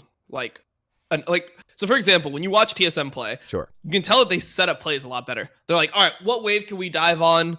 Like, all right, well, we're 3-manning, we're gonna match it, and then there's a timing that they hit. It doesn't feel like Santorin has that option. It's like Santorin just plays really well mechanically, and then it's like, okay, if he can like outperform in certain situations, but it never feels like they have set plays that they're going for. It just feels like they're reacting to the other team, and it's like, all right, Ignar's like moving first, and Santorin just plays the fight really well. That's like how they get ahead. I don't feel like they have that step of planning that makes a team seem like good or like great to me. I mean, what would they even plan early game? Power of Evil wins lane, Viper loses lane, but Power of Evil's on champions where him winning lane is like him getting more CS. It's not really about him roaming around. It's about him powering up for team fights. I mean, it should just for them, I feel like it should be like bot dives. Like you have like Ignar, who's like a good playmaker. You have Power Evil that normally has push. You send Santorin mid. Jeez. Like you get pressure through mid and you bring 4 people bot. That's like what I feel like their set play should be. If they're running stuff like Syndra, that's doable. But a lot of times when they're playing stuff like Ori Victor, it's really hard to move around with those champions. I saw this stat. I mean, you still can though. I saw this stat here for Power of Evil. Guess how much his damage percentage share is of the team? Probably like 30. He leads the league, by the way. It's 35.8, almost more than a third. The next closest. Guess who the next closest is and how much? Froggen or someone with a weak ADC. Let me try to think. Who has a weak ADC? Yeah, weak ADC. That's how it works. Yeah, here. Wait. Don't give any more context. You already said weak ADC. It's Jensen at 30.6. Wow. Yeah. That's actually how it works though. As a mid lane or an AD carry, your damage percentage goes up the roof if you have a weak partner. Interesting. So yeah, but even then, like the fact that he's almost 6 points ahead of Jensen, and then Jensen, Frog, and Pobelt are all like very close next to each other, around 30%. This is live or die by Power of Evil here, and everyone just powers him up. And I think you've got a solid cast with Ignar and Santorin to do exactly that, right? So is this just like how great Power of Evil is, or how this is how bad Turtle is? Turtle and Viper. This is how bad Turtle is. It was like a indirect burn on Team Liquid, but that's how it works. Like your AD carry is weak, your mid laner gets to have like god tier damage percentage. Like it was same thing with Deathly Froggen when they were on Golden Guardians. Right. And when you mentioned Pobelter as like the other person, CLG's been having huge fucking AD carry problems. I mean, that Win guy looks fucking terrible, by the way. Like, I don't know how they just, like, I don't think Stixay was having a great split, but this guy is awful. Like, he's really a terrible player. The thing that's so like, his Ashe stupid is so bad. Oh my god, his Aphelios wasn't great either, and he doesn't know where to be on the map. Not because he's stupid, because I feel like they can't communicate. So apparently, Win speaks near zero English. And when you talk to the CLG people, and what they said in the video is like, "Hey, we're having communication problem. We're having teamwork problems. That's why we think Pobelter will be good, and that's why we bench Crown." I'm like, okay, so you're having communication issues. I'm pretty sure Stixay speaks better English than Wind. So. Their decision making, I'm pretty sure. I'm not 100% sure, but I'm gonna take my best guess. We have to speculate. Stixay speaks better English than Win. That's my guess. So I mean, I know Stixay hasn't had the best split, but I don't know if he's lost his ability to play AD carry and speak English. Like, Wind the highest damage insane. percentage in his first 2 games, the highest damage percentage out of all bot laners. And you guys are right. Wild Turtle and Viper both the lowest out of top. And a bot in terms of damage percentage. Turtle only in front of Zazel, Vulcan, and Ignar when they played Senna. Nice. So above supports. Excellent. Yeah. I don't know. I think this Win guy just like I don't know. He just seems bad. Like I don't see what the upside is. What does he bring to the team? And apparently he's supposed to be mechanically insane, but it doesn't matter. Like his mechanics aren't even good, bro. Have you seen his like Ashe? His arrows are just horrible. It's like I mean, that's like the only mechanical part of Ashe is just like knowing how to like kite and play AD carry and then just having good arrows. Even beyond like the mechanic part, like this guy's on the wrong side of the map so much. When they're setting up for stuff like Dragon, he's still bot lane while the rest of the team is 4 mid. Like if you're as an AD carry, if you're split from your team, you don't get to do your job. So it doesn't even matter if he has great mechanics. Apparently he can't either communicate or he doesn't have enough game knowledge to know where he's supposed to be on the map. So yeah, CLG's not utilizing their AD carry properly. I mean, you look at those games and it's set up for him to 1v9. Like, think about the game versus TL, right? The no flash MF heal, and then Trundle is just literally sitting in his fucking lane, tri-laning with him. And it still doesn't even look like he's like gonna fucking pop off. Like, normally you see an Aphelios get ahead like that. It's like, oh my god, what's about to fucking happen to the enemy team? This Aphelios is gonna like 1v5. Even FBI looks better than him in terms of like being able to take over a game with Aphelios. So his Ashe was bad, his Aphelios was worse. Yeah, it's just I don't even know what to say. It's just fucking like just bench him. Like just get Stixay back. Well, speaking of benching and FBI, F's in the chat, everybody. If you're watching this afterwards, just say F out loud for our boy Le Toucan.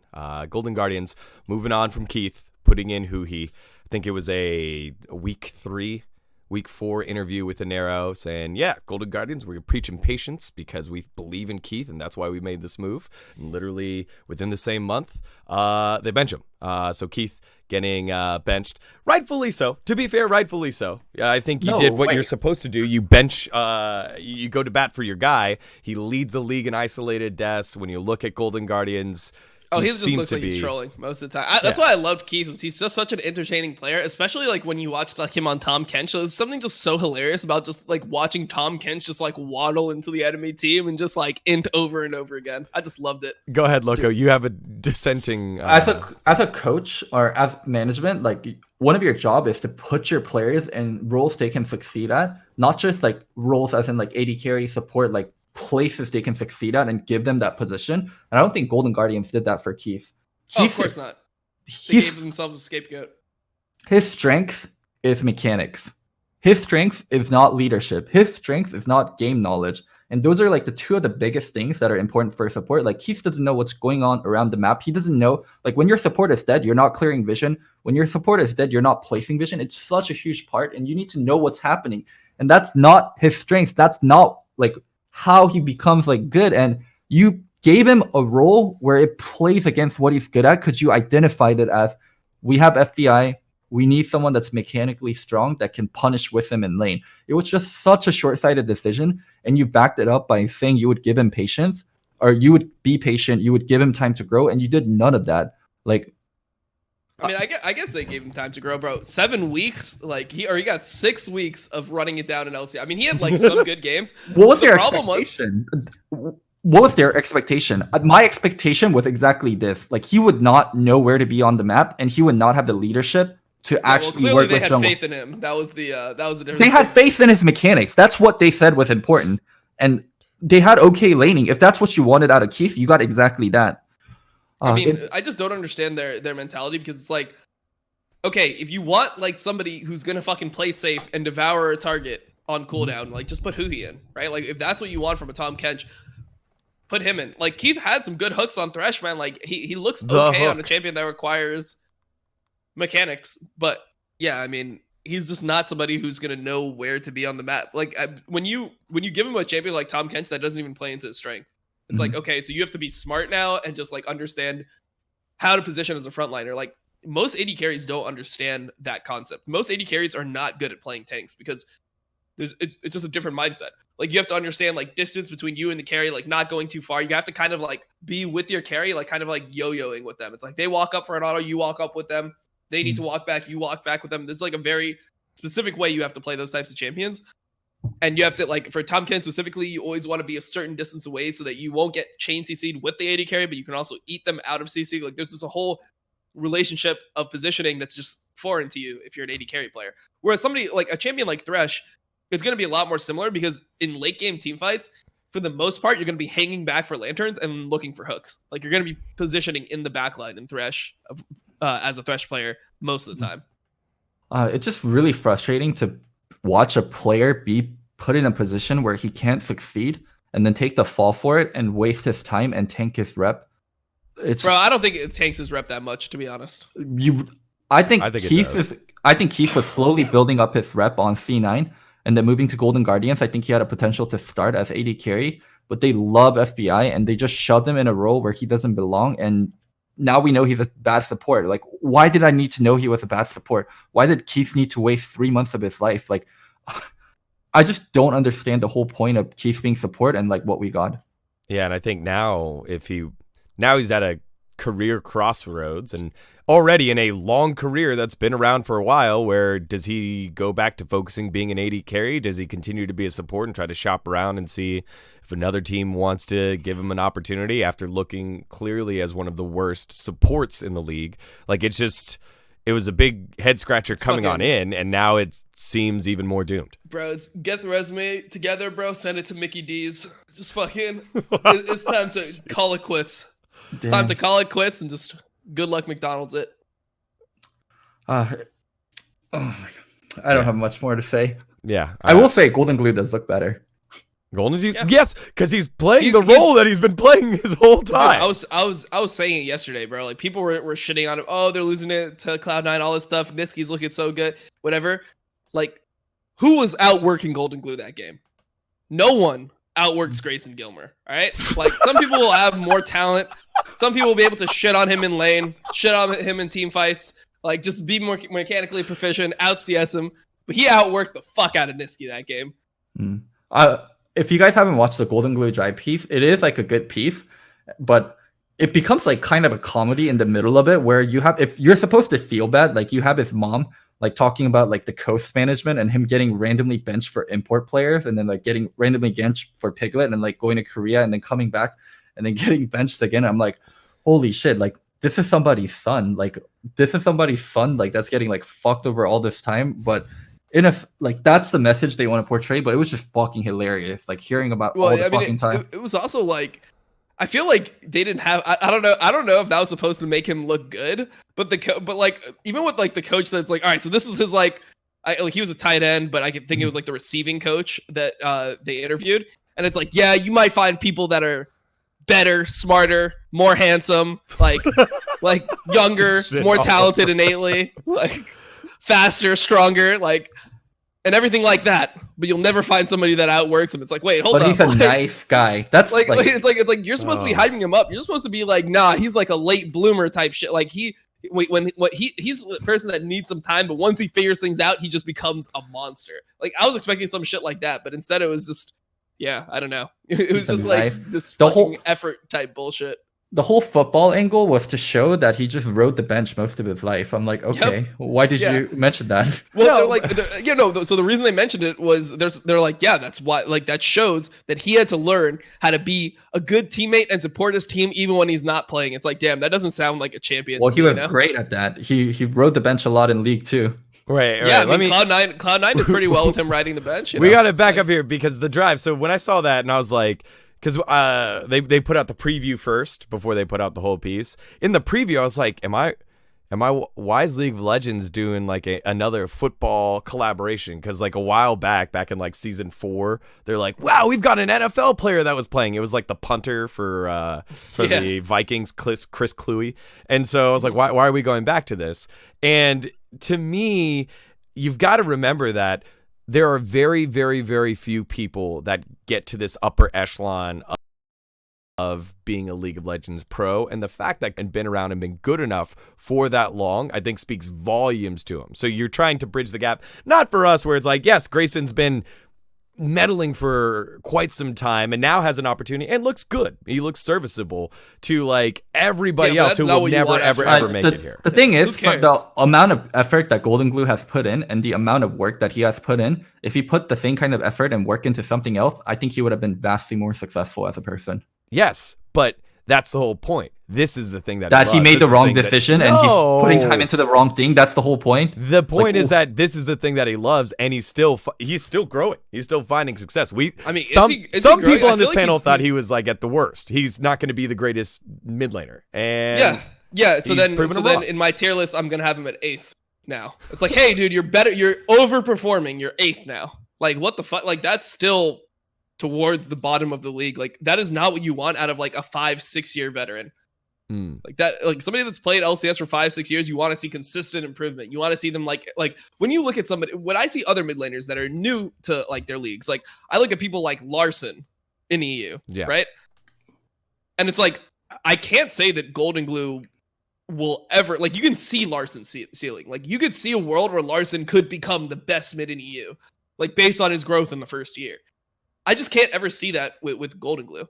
Whereas like with other players, like you just, it's easier to get hyped for them. Like Humanoid, for example, is another player where I'm like, these players are just like, they have it in them. Like, you see the growth, you see like their pop-off potential, and it's like, all right, a little bit of refinement, a little bit of more like time, more game knowledge, etc. You're gonna be a beast. Like, that's how I see certain players, but I just don't see that out of Golden Glue. Like, it just seems like he's destined to be like a middle to bottom tier.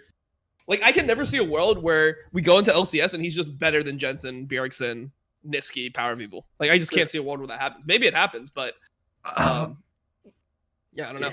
There's like a point where there's a point in Drive where his mom's like, he's been working so hard, he's been playing so long, he's gonna have to win one of these.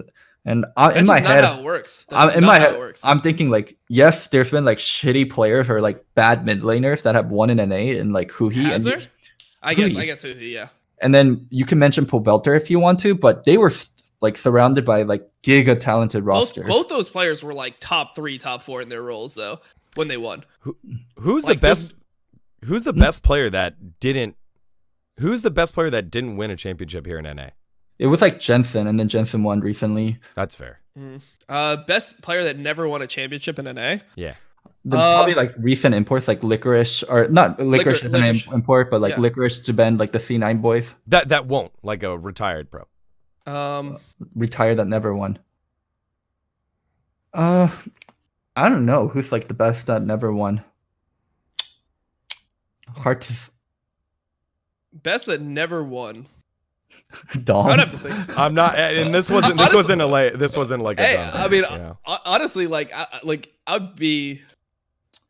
Like, Dom I don't know. Scara. Fabi, is it all just the Dignitas roster? Oh, actually, Piglet. Piglet's a really good one. Oh Piglet, yeah, At least he won before, you know. Yeah, but he didn't win in yeah, NA. but he didn't win NA. But even in NA, like he wasn't like ever. Like, Huni super Rainover. dominant. So Huni Rainover is also good ones. yeah. Well, either way, sorry, I just got sidetracked, and I think that's something that we can discuss and leave in the comments and tweet at us, like some of the greatest that never won in NA. I think that it's easier to do that for EU because there's players like that were like towards the top for a while that just never won, like Alfari. Like Alfari's been good for a while and never won. Duck. IWDominate, it's been good for a while. Zhao was sick. Chowster actually is a good one. Chowster won tons though before LCS, so he's not someone I look at and being like, "Oh, this guy never won." But yeah, I think you guys make valid points about the heights that Golden Glue could possibly achieve, and also Loco, your point about like it's not fair. It's not like, hey, look, it's your turn to win because you've put in the work. But I think it's drive pieces aren't necessarily always for insight on. It's to make them more human, and it's to make them like get to know them better. But it's a weird one. It's the angle is weird. Like, yeah, because like drive is supposed to be like something to look forward to. It's like, dude, this person is like he's on the cusp. Zben or Niski would have been perfect for this. When they did my drive, that was like because Team Liquid was like first in the regular season, and it was like I fucking got banned and all this shit. So it was like okay, there's like something leading up to it. So like the whole story of my drive should have been like if TL somehow won, that would have been like a really good drive piece. It would have been like, oh shit, like there's like chasing greatness for a while and then ended up like, doing well. I forgot you had a drive piece. Yeah, I had a drive piece. I forgot too. Holy shit. Going back and looking at yours versus like looking at who is it, Grayson's, like the budget changed so much. What do you mean? Because they're bangers. These pieces bang. What other pieces of content do they have for a while? There was actually a lot of budget in mine, but they scrapped half of like. So originally, my drive piece was like shot like it was shot in like a batting cage. It was like a baseball area because I played baseball as a kid, so it was like me just like taking at bats and like they had this whole dramatic thing where it was gonna show me like winning a bunch in season 2. And like getting to like finals of the world, like so it's like supposed to be me like hitting. It's like me like hitting like a bunch of like home like runs nice in the fucking batting cage. Yeah. Just like it was just essentially just me just whiffs and then put in like the sound effect. And then I just like and then I was supposed. It was so cringe. I was supposed to like whiff once. They're like, all right, intentionally miss this one.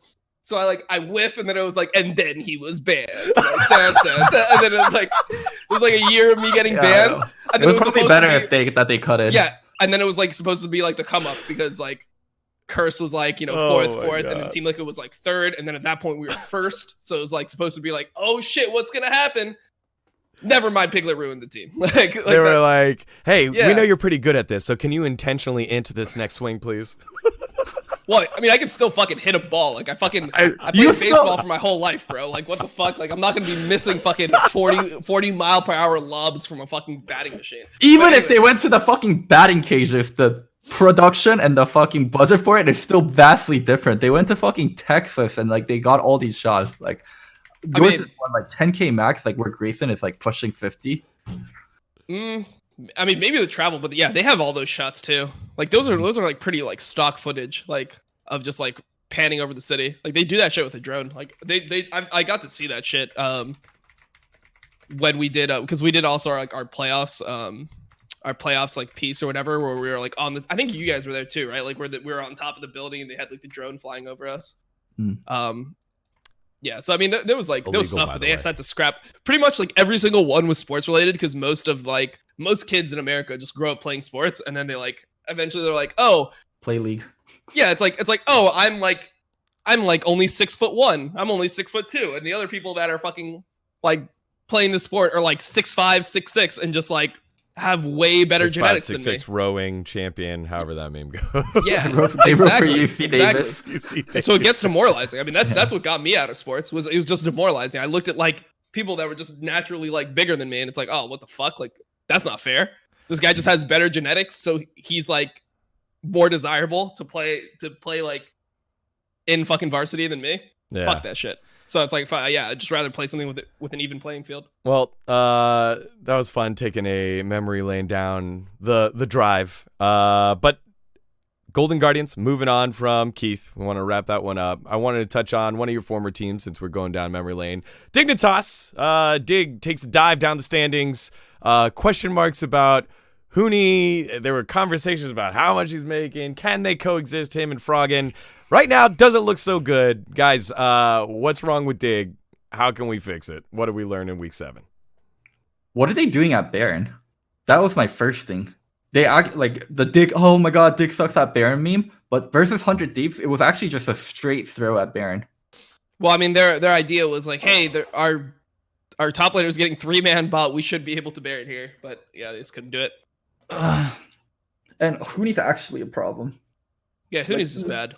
Not even as a meme, Huni's actually a problem. Yeah, he's even worse than I thought. I think I had him at 6th in my tier list or something like that. He's probably like more like 7th or 8th, which is crazy that he's getting paid this much to just like unironically run it down every game.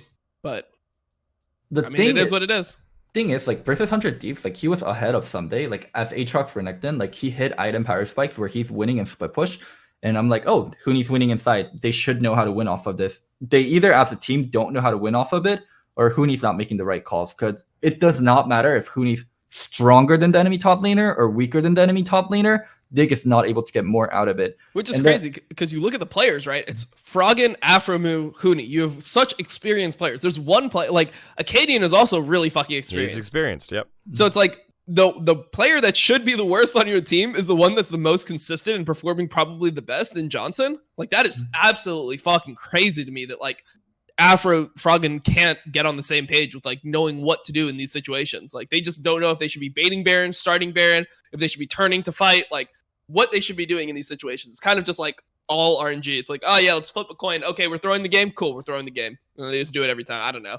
I'm really low on Dignitas now. Like I was obviously like I think at this point they're fucking doomed for playoffs. What, they're 5-9. Mm-hmm. So it's almost guaranteed that they aren't going to make playoffs. Isn't one of their games versus C9? I'm taking a look now. Yeah, I'm not sure. I think Dig is the team that plays C9 early, right? And they don't have them. Maybe they don't have C9. Dig Either way, it doesn't matter. CLG and Evil Geniuses, and they play Immortals and TSM. This is actually one of the lighter playoffs. Yeah, that's lighter, but schedule. Yeah, they should lose to like most of those. Hopefully, they just beat IMT, so we don't have to see IMT in playoffs, bro. That's all I care about. Like I'm fine with EG 100 Thieves, TL making. I just don't want to see Immortals in playoffs, bro. Like that would be so sad for our region if that. Don't worry, things are already sad. Oh no, so dumb. Yeah, pray on C9 TSM and forget about everything else. We have C9 TSM. Everyone else is just there for the ride. Even 100 Thieves in playoffs. Oh, how disgusting does that sound? 100 Thieves that like you just see Ryoma starting in playoffs. Oh, please, Ryoma. I'm interested for the tier list later. Yeah. We have Ryoma or Aika. It has to be last? Aika. Yeah, it has to be Aika. Aika has to be last. What? You saw Ryoma play into Aika, and Ryoma just like hard-dicked Aika, made Aika look like an academy mid laner. So, dude, I don't know. If you have any respectability as an analyst, you need to have Aika last. Like, you did not watch the games if Aika's not last. He is like by far the worst. Like, it's not even close to like if somebody else is worse. Yeah, we'll get to tier list very soon after we wrap up here with Dig. And do you think a substitute? Is there any moves that they can make? They have all the other. I mean, Acadian hard smurfed. Acadian was actually good on lead. Yeah. Dude, Acadian is actually just good. I swear, I've been saying this the whole time. He's just better than Grig. I don't understand how teams keep on putting Grig over Acadian. We've seen like for 4 years in a row. Like it's like if you have the option in EU of Gilius or Kikis, and then you're just putting Gilius in every time. It's like, what the fuck have you been doing with your like with your time as a scout? Like, you have to know that Acadian is just better than Grig at this point.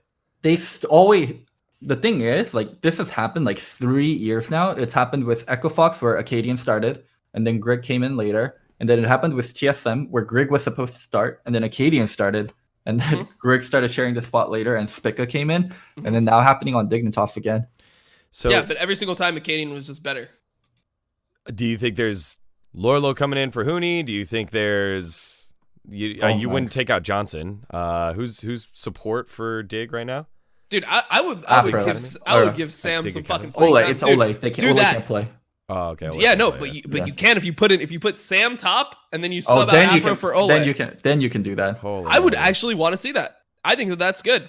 I would love to see Johnson with a more mechanically talented support, because I think Afro's been playing pretty fucking bad. Like, so if like I don't think that that Huni's doing anything special top lane, and Sam's been doing well in academy. He's been like hard smurfing most of his academy games. Just like, what do you have to lose? You're 9th fucking place. You're solo 9th place. I want to see Afro with a different top lane before they bench Afro. I feel like a lot of Afro's strength comes later on in the game, and No, it's but getting clearly not.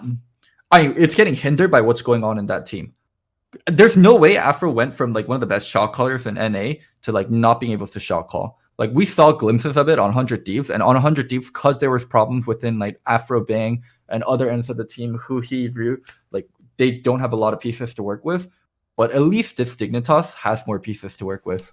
So yeah, I this goes back to my preseason prediction: the coexistence of fight all the time, aggressive Huni, and risk averse until I'm strong enough to carry all you sad fucks Froggen. Like, this seems to like be part of the issue in terms of shot calling, and I'm sure Afro has to like try and manage both those expectations. And then you had Grig that was trying to figure out how to play the game. Now Acadian's like, fuck it, I'll just smurf and, get an early lead. But then where do you put it? Like, how do you feel like this team fixes it? Who is it? Do you sub out Froggen first, or you sub out Huni first?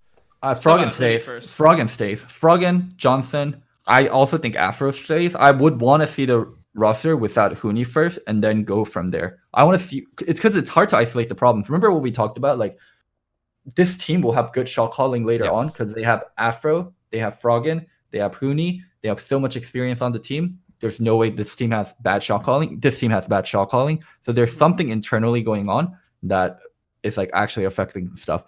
When it's internally going on with like TSM or TL or Cloud9, I'm curious enough to ask. But with Dignitas, I just haven't been curious enough to ask. But I would have to guess there is something going on there. That's fair. Maybe. For me, just from an angle from this, and this is a little bit more storyline, and I think going back to Dignitas being bought in the first place. General manager, right? Every other general manager, been in the LCS scene, relatively knows the scene.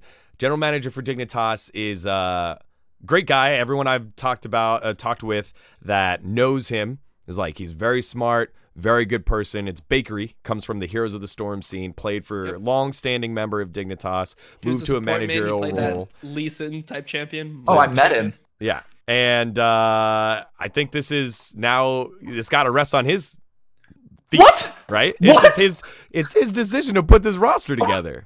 No? I mean, What? I agree with this, actually. Yeah. Wait, are you guys- 100%. Like, No, are you guys new to League of Legends? When does GM get a choice over owner? When does a GM get a choice over head coach? Unless you're Parth and you've been in the org for such a long time, like, you don't get to make those choices. And from what I heard, like, Lena Bro, made most of the choices. I always put that shit on the GM. It's like the same thing why I think the Ryoma is playing for 100 Thieves because Papa Smithy is That's the GM. Papa has way more control over 100 Thieves than this Baker he was dude one of the- over yeah. Dignitas. but I don't think so, because he's been a long-standing member of Dignitas. Like, that's He their was guy. assistant GM. Wait, no, he wasn't. Daniel, before this, it was that dude. It was the guy from EG.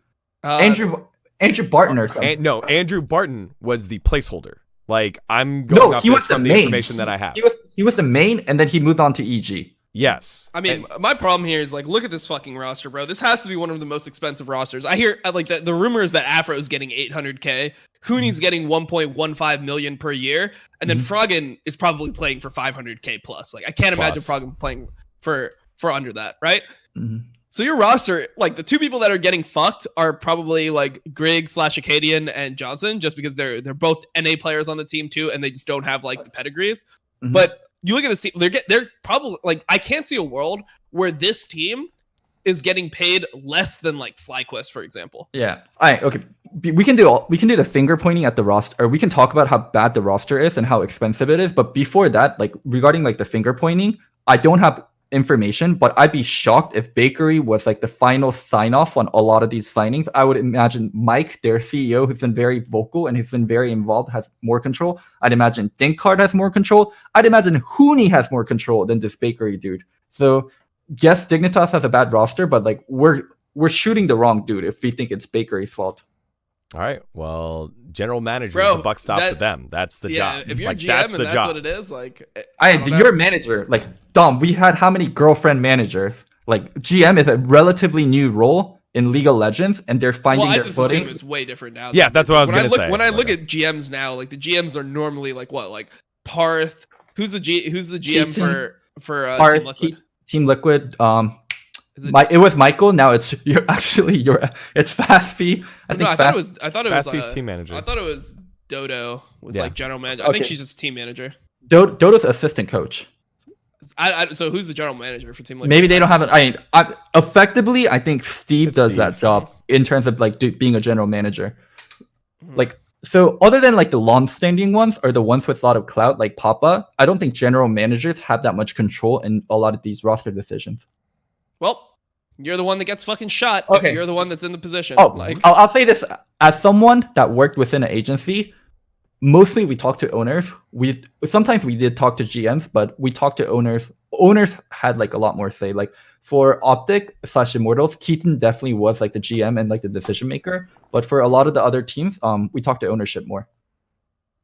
Yeah. Well, with my information, I'm saying that falls at the feet of the guy that's running the thing. He's been entrusted by the organization that he's been a long-standing member of, that this was their, this is at his feet. This is his decision to make. Everything runs through him. And right now you got a 1.5 million a year question that, you're a quarter of the way through. You're not even a quarter of the way through, and you're wondering how this is going to work. And we're talking possibly if they're going to bench him or not for Lorlo, who I think can slot into this, but I don't think that fixes all your issues. So I just wanted to bring think you that gotta up. try. This is fucking panic time. Like you're almost guaranteed to miss playoffs. This is where you just have to fucking do some random shit. Yeah, you're on the cusp. No, you're not even on the cusp. You're like almost guaranteed to fucking like be out. You're almost out. 5 and 9. They have how many weeks left? 2 right? weeks left. So you got There's four you games win. left. You have to Even go if 9 and you- 9. They Even have if you to go win all 9 and I mean you can technically potentially qualify with 8 and 10. Like that's still an option.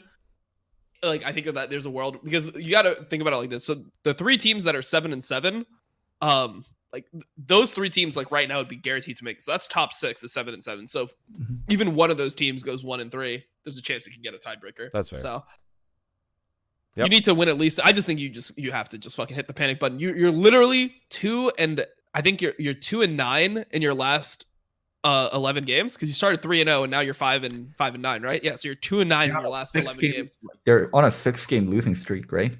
They haven't won in a while. It's a skid. I'm checking. Dignitas. Loss, Yep. loss, win. So they did beat Immortals. So it's 5 games. But you're basically same point here. It's been 3 weeks without a win. They're losing every game. Like they're just losing every game. That's what's happening. Do Yeah. something crazy. So do something crazy. Looking at one of the swaps there, either at support and top or just top. Froggen doesn't seem to be the issue here. Last team I wanted to touch on, just briefly, you brought him up. 100 Thieves, the Fighting Papas get their first 2-0 victory, or 2-0 weekend of the split, and separate themselves from teams like Dignitas, EG, and everybody else to be in front of the soup, Mark Z's playoff soup there. What do you They guys think? won, but can we give them a lot of credit? Someday won a game. I don't think 100 Thieves won one game this weekend, and someday won the other game. And then That's exactly why I think Immortals is bad, by the way.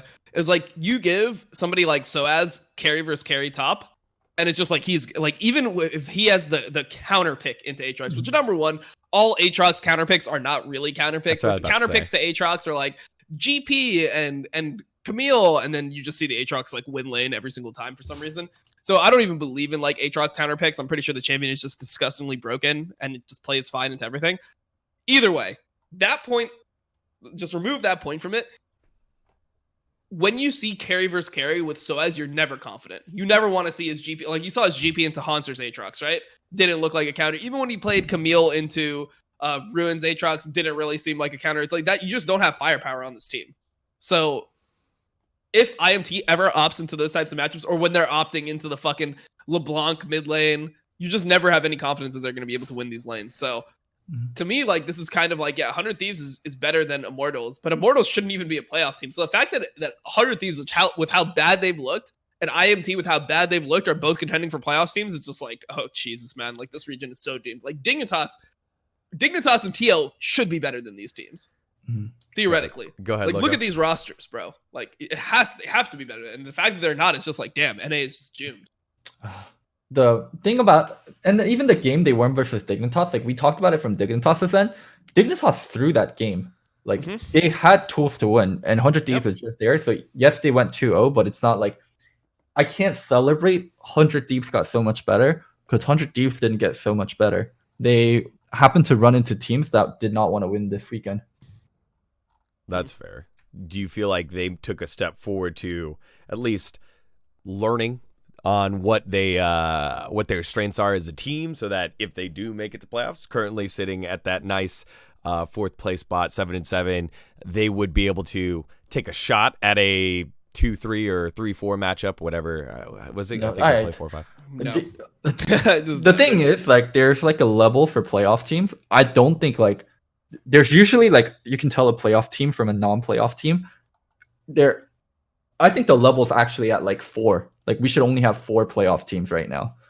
Yep. Beyond like TSM, C9, FlyQuest, and then maybe I want to get it to EG, and or maybe like TL gets their shit together.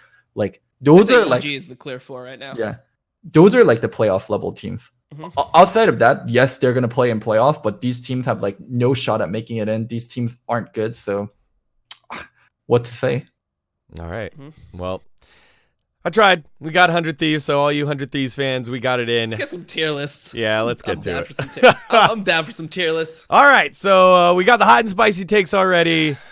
Dom said the show is over if one of us did not put Ryoma. Loco then tried to play dumb like he didn't put Ryoma. Aika didn't put Aika. Then Loco was like, yeah, who else would do that? And I was like, uh-oh, is the show over? Here we go. Facecheck, Spring 2020 mid lane tier list. And mine looks surprisingly like Dom's. Changes a little bit once we get to the middle tier. But Loco, you're high on beer, or you're high on Aika number one. Thank God it's all Aika. Yes, Aika's there. Jesus if Christ, that's the case, dude, I would have stopped talking and quickly would have just edited the list. And like, I'm pretty sure, yeah, you definitely would have edited. I would have edited yours or mine. But no, Aika's not good. Give me some insanity, dude. I want to see insanity in the mid lane for playoffs. But yeah, Niski, Power of Evil, all at the top. Jensen Bjergsen flipped there for Loco. And then Poe Belter at 5 for Loco over Jizuke and Froggen. Poe Belter at 6 for you. Poe Belter a little bit further down for me at 8. What jumps out at you guys for this list here? But I think we've got a general idea of how things Let's talk about like the Bjergsen Jensen one. I think you guys having Bjergsen at 3 is so recency biased. It's also almost off of last week. So you think Jensen over the course of the split has been better than Bjergsen? Over the average course of the split, I think I would have Jensen. Yeah, I don't know what to say. Bjergsen without glasses has been not that great. That 1 week where he played Maokai, I don't even think he played specifically bad in that Maokai game. Like I give him so there was the Syndra games, right, where he hard smurfed. So he had like the Syndra game versus Froggen, where he just hard smurfed on Froggen's Vel'Koz. He had the Syndra game versus Ryoma, where he solo killed Ryoma like 3 times. He had the Talia. He had the Talia Pantheon game where he was super far ahead with Talia in the early game. He had the Aurelia game that we just saw where he played really well. He had the Zillion game, which we just saw where he played really well. And then on top of all those games, he also had a Ornn mid game. That was good. Where he played good. So like, I mean, I'm just what? That's like, I just listed like 6 or 7 good games that he's had. Can you say the same for Jensen? For Which Jensen, games? Which games have you been like, oh, this is like a Jensen pop off? I don't think Jensen's been in like position to pop off because like C9 has just, or not C9, excuse TL. me.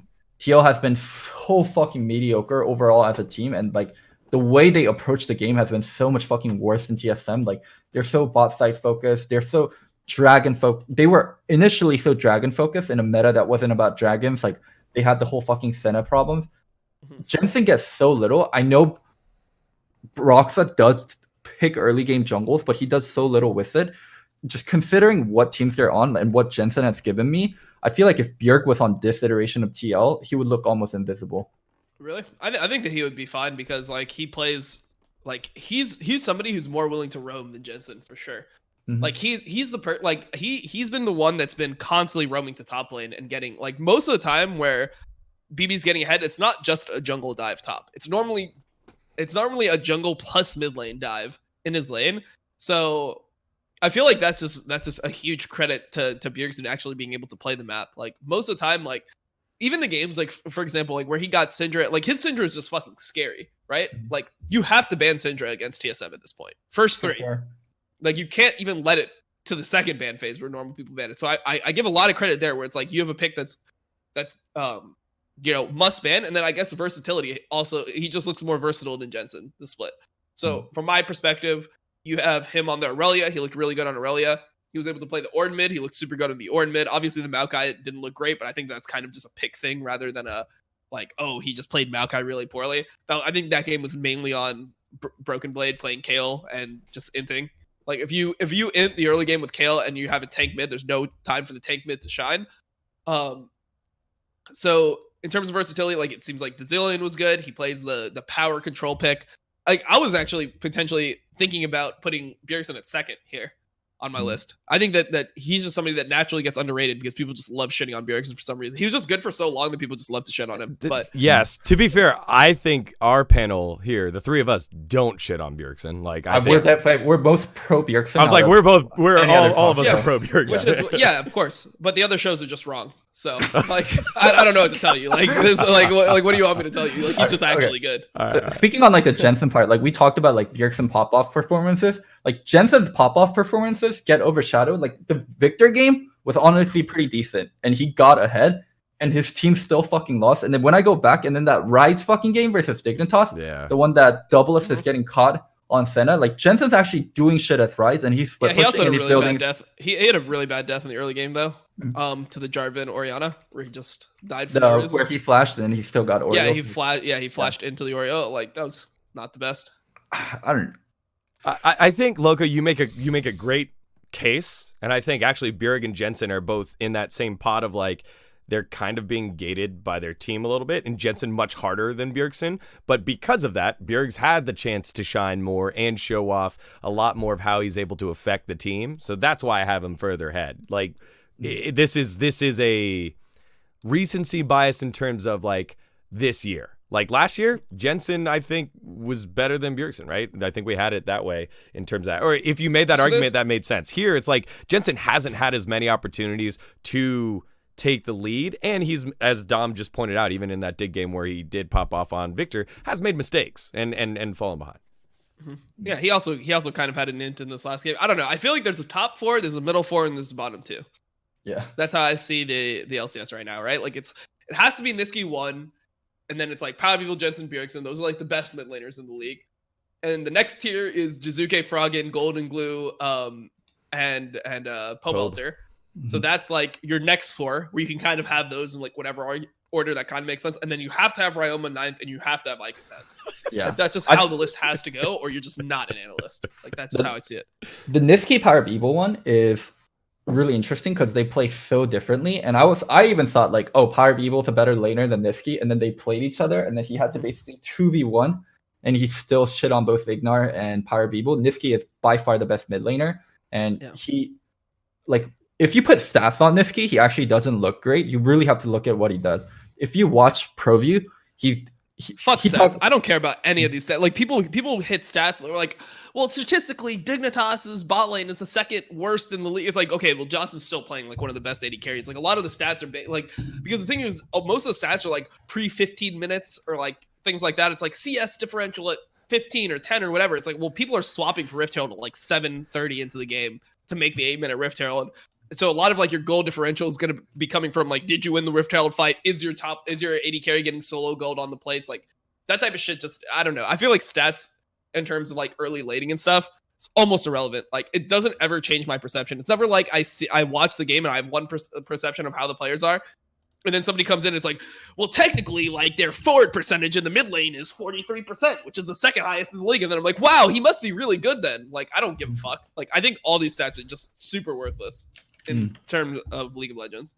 Yeah, but Niski, like, even though he's like down CS, he's down CS on average because he's always fucking moving and he's always making like the sacrifice play.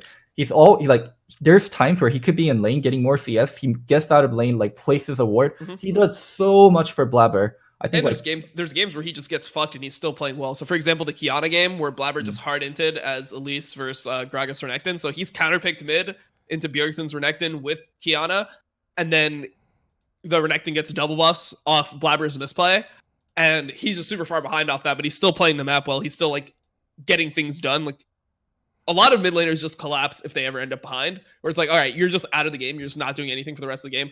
Like Froggen, for example, if he gets behind, it's just like he's invisible for the rest of the game. Niski's still willing to like because dude, the thing is, Niski has experience running it down. He does it all the time in solo queue. So like so he's comfortable in that situation, right? He's comfortable in that situation. He's like, hey, like I don't give a fuck. Like if we lose, okay, it doesn't matter if you lose by a fucking inch or you lose by a mile. You still lost the fucking game. So. So he's willing to just put himself out there and just go for it. Yeah. Yeah, and then Pyre Vivo at second, like he carries FlyQuest. Him and Ignar are majority of FlyQuest. Like that's just what it is. That's the he's team. So he's so fucking good in team fights, and he knows how to get to that point in team fights where it's just about who's dealing more damage, and their equation's really simple. So I'm gonna have Pyre Vivo there. Yeah, I know you shit on the stats, Dom, but until I saw that 35% of his team's damage, that's crazy. That is a crazy stat. Yeah, but it's like, so like 35% of your team's damage. It's like, okay, so how much damage is your team actually doing? I know. Turtle Viper bad. That's not Pyre Vivo good. That's Turtle Viper bad. No, but they're in second place. Like they are finding success with it's this. like everyone knows what this right is. now. Yeah. Yes, I know we do that and we shit on LCS and we're like, oh yeah, but they're second place LCS. What are they going to do at Worlds? That's what we cover. We cover the LCS, and there's a good chance they don't finish second. They're tied for second right now. I don't think this team is going to go to Worlds. By the way, like if I had to bank on teams going to Worlds, I would still like have more faith in a team like TL getting shit together for summer and going to Worlds. Maybe over, EG. I would like EG could potentially do it because they just have like more firepower and like more flexibility, and I feel like that actually is going to matter later on when you have to play a best of 5 into FlyQuest. It feels like you know what you're going to get. Like they're not going to throw some weird angle at you and play it super well. Like they always kind of look the same, and there's so many FlyQuest losses that are like just bad, or sorry, FlyQuest wins that are just bad wins. You know, like the TSM win where they are down 10k gold and they end up like somehow squeaking out the game. I just don't put that much value in games like that. There's always big issues for them. So like until they start elevating themselves as a team, like I'll just give other teams credit to be able to outperform them. Mm-hmm. And then when we get to like 5 and 6, like Pobelter, Zizuke, or Daniel had Froggen up there. Yeah. It was hard for me to put Zizuke really highly because of the random ass deaths. Like there's just always 1 or 2 deaths in the game where I'm like, what the fuck are you doing, Zizuke? Where Pobelter is always reliable. Mm-hmm. I agree. So for me, the reason why I have him lower is just because he just got in, and more sample size. Yeah, I need more sample size because I think this is rewarding Golden Glue for stabilizing Golden Guardians and having that gamble on him and not being a liability the way that Keith was, right? So I'm like, all right. Golden Glue, I think, deserves that. Maybe I bump him up there. And then I also agree with both of you guys when I asked, who do you bench, Froggen or Huni? I'm like, yeah, it's Huni. Froggen's doing the Froggen thing, and he's not the one that's losing the lead. And Dignitas has found wins that way. Your Pobelter's at 8. What the fuck? Yeah. He's definitely been better than Golden Glue and Froggen. Yeah, so the thing is, Pobelter, to me, you also have to consider that he's playing, like, as free as possible. Like, he could just goes super ham because it doesn't really matter if they lose at this point. Yeah. Because the team he joined, so he's playing like completely. Like I feel like in that environment, there's nothing to lose. He's playing with so house it allows him to like play better. So I don't know. Like it was hard for me to put him over Froggen. I guess like he technically has been better than Froggen because Froggen's just been doing nothing. But I don't know if Pobelter was on Dignitas if he would have looked better than Froggen did. Like even though Froggen's looked kind of bad, I just like it's so hard to say. We just don't have the sample size, and then also he's able to just play completely differently. Yeah. Given the situation that he was put into. I just like go ahead. They win any games on CLG, and he's just the hero of the world. Yeah. It's like, oh my god, they fucking did it! How did you win a game The with this Shurima shuffle shitty-ass came team? on through. Oh my god. Yeah, I can't forget FlyQuest, like end of FlyQuest Pobelter. It was not good. It was not good. And so that because you're playing so loose and there are a lot of other why can't we everywhere. It's about this year, and why does end of last year FlyQuest matter? That's true. That's fair. But that's why I need a larger sample size. That's why I need a larger sample size with this. Also, This me Golden Glue versus Pobelter. What happens if Pobelter's on Golden Guardians? It looks better. Maybe. I don't know. I think it's pretty clear. I don't I'm think not so. sure. I'm not sure. Really? You think there's a world where it looks worse with Pobelter than Golden Glue? I think there's a world where it looks the same or worse. Yeah, sure. I think there's a world where it looks worse because Pobe is I think you underestimate how hard Keith was just running it down for Golden Guardians for most of the split. Don't worry, I watched of games, so fucking closely. Those games where Golden Guardians lost, where Golden Glue looked like good, like the game with like 10 isolated deaths, very beginning of the season. He's getting first roam there. Like I don't think Golden Glue's been that bad. I don't think he's been bad, but I just think Pobelter's been better. I think Pobelter's been more stable, and also just. I mean, even the only reason that I have Golden Glue, lower than Froggen here is because I want to keep the crackdown. To be honest. So, like, just because that show's been doing well, like I gotta keep it available. But realistically speaking, man, like I don't think Froggen has been doing that well. What the fuck are you talking about? Oh god, sorry, Thorin. Please don't destroy me for that. That was awful. I gotta reward Golden Glue for his hard work. Okay, so that's our mid lane tier list. Anything else you want to touch on? You want to touch on Ryoma and Aika? No, I'm good. Can you start off the other one? I have to go wake up my roommate for her delivery. What? Her delivery? What? Why do you guys both have deliveries? Give me a second. I have to do this one on the fly. All right, to fill the time, I will flame Aika. So I was talking to Rat IRL, and oh, no. I was talking to Rat a little bit, and I was like, can we please get this guy out of the region? Like, we don't want him. Like, this import is defective. Send him the fuck back to EU. But Rat told me that they don't want him either. So the situation here, I think, is let's send Aika to like OCE or something and have him be like the faker of OCE so we can get some positivity out of him. Because in terms of fucking LCS gameplay, man, this guy is really incompetent. Like he's looked maybe okay on Corki. I don't even know, like maybe okay on Azir. I just don't see how this guy is import level quality in LCS. Like how can you import either of these players? Ryoma or Aika? Well, like, that is the faker of OCE. Are you telling me DeMonte is noticeably worse than both these guys? Like is that what I'm forced to believe? Aika and Roma were both friendship picks. Yeah. Okay, great. That's exactly why I'm willing to shit on them, because that's not a good reason for me. Like I don't give a fuck like who your friend is. Like at the end of the day, it's like I'm just judging you based off your LCS performance. And we had Pobelter and DeMonte.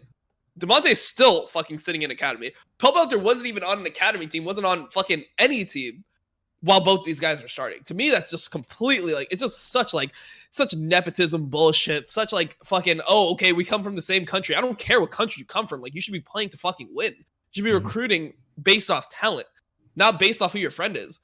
Like whatever, you can have him like if he's your friend, have him move into the house, bro. Have him move into the house and play academy. Great. Like import him for academy.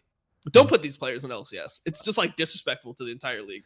Is it time for Saligo watch? Are we on inverse Saligo watch? Honestly, Is Insanity better? There has to be better mid laners. No, like DeMonte has to be better than Aika. Think about DeMonte's Kiana. We got to see a lot of DeMonte's Kiana last split, right? Do you think he would ever fail mechanically that combo in that game? Like, come on, man. Like, that's not a hard combo to pull off. Flash EQ WQ. Done. Solo kill. That's all it is. Well, we'll keep an eye. So now we have Ica Watch set up. We have Ryoma Watch set up because right behind Ryoma is the undefeated god of the Shadow Dogs Unleashed for Twitch rivals. I think there's an opportunity there for Papa Smithy that he doesn't know yet. He's sitting on a gold mine. All right. So that Wait, is that our... Ica you have in the camera? Oh, never mind. That's something else. Okay, my bad. I thought you were You holding made Ica him for a mad second. by calling him Ica. You made him Okay. mad. You're not Ica. Don't do that. All right. Different Swapping it dog, up different now. dog. I Okay. gotta All right. quickly change this font. We should be good. This is our You're gonna have to support go tier through list coming up here for 2020. This one also I thought was interesting. Here, Core JJ kind of bouncing around a little bit lower. Hakuho, Zazel, Smoothie kind of bouncing around as well. Afro last for you. Who he high for you? I thought that was interesting, Dom. Why do you have who he so high? I think Huhi looked Never fine. so low. I think he looked completely fine. I thought his set support was good. Yeah, I thought his Nautilus was okay as well. I don't see any reason not to put I think Huhi's didn't look bad. I mean, obviously we have to judge him based off 2-game sample size. Based off the 2-game sample size, he wasn't running it down like Keith was. Yes. You know, he wasn't running it down like Stunner Afro have been. So I just didn't put Huhi there because Yes. we didn't have sample size, and I was like, well, I saw way more games of Keith, so I'd rather judge Keith even though he didn't play last week. Yeah, and I did the same thing. That's why I was like, well, I'm surprised you have Core JJ over Biofrost. Yes. That one was the hard one, especially considering last week it was really shit. But as we said, Bio plays such a non-integral role in TSM, and it's about other players doing well, and Bio's just on top of that. He's But not Core the JJ's looked pretty bad, I would say. There's so many mechanical mistakes you see him make now, which is so weird. I thought that I might have been overrating Core JJ at 4, if I'm being honest. really.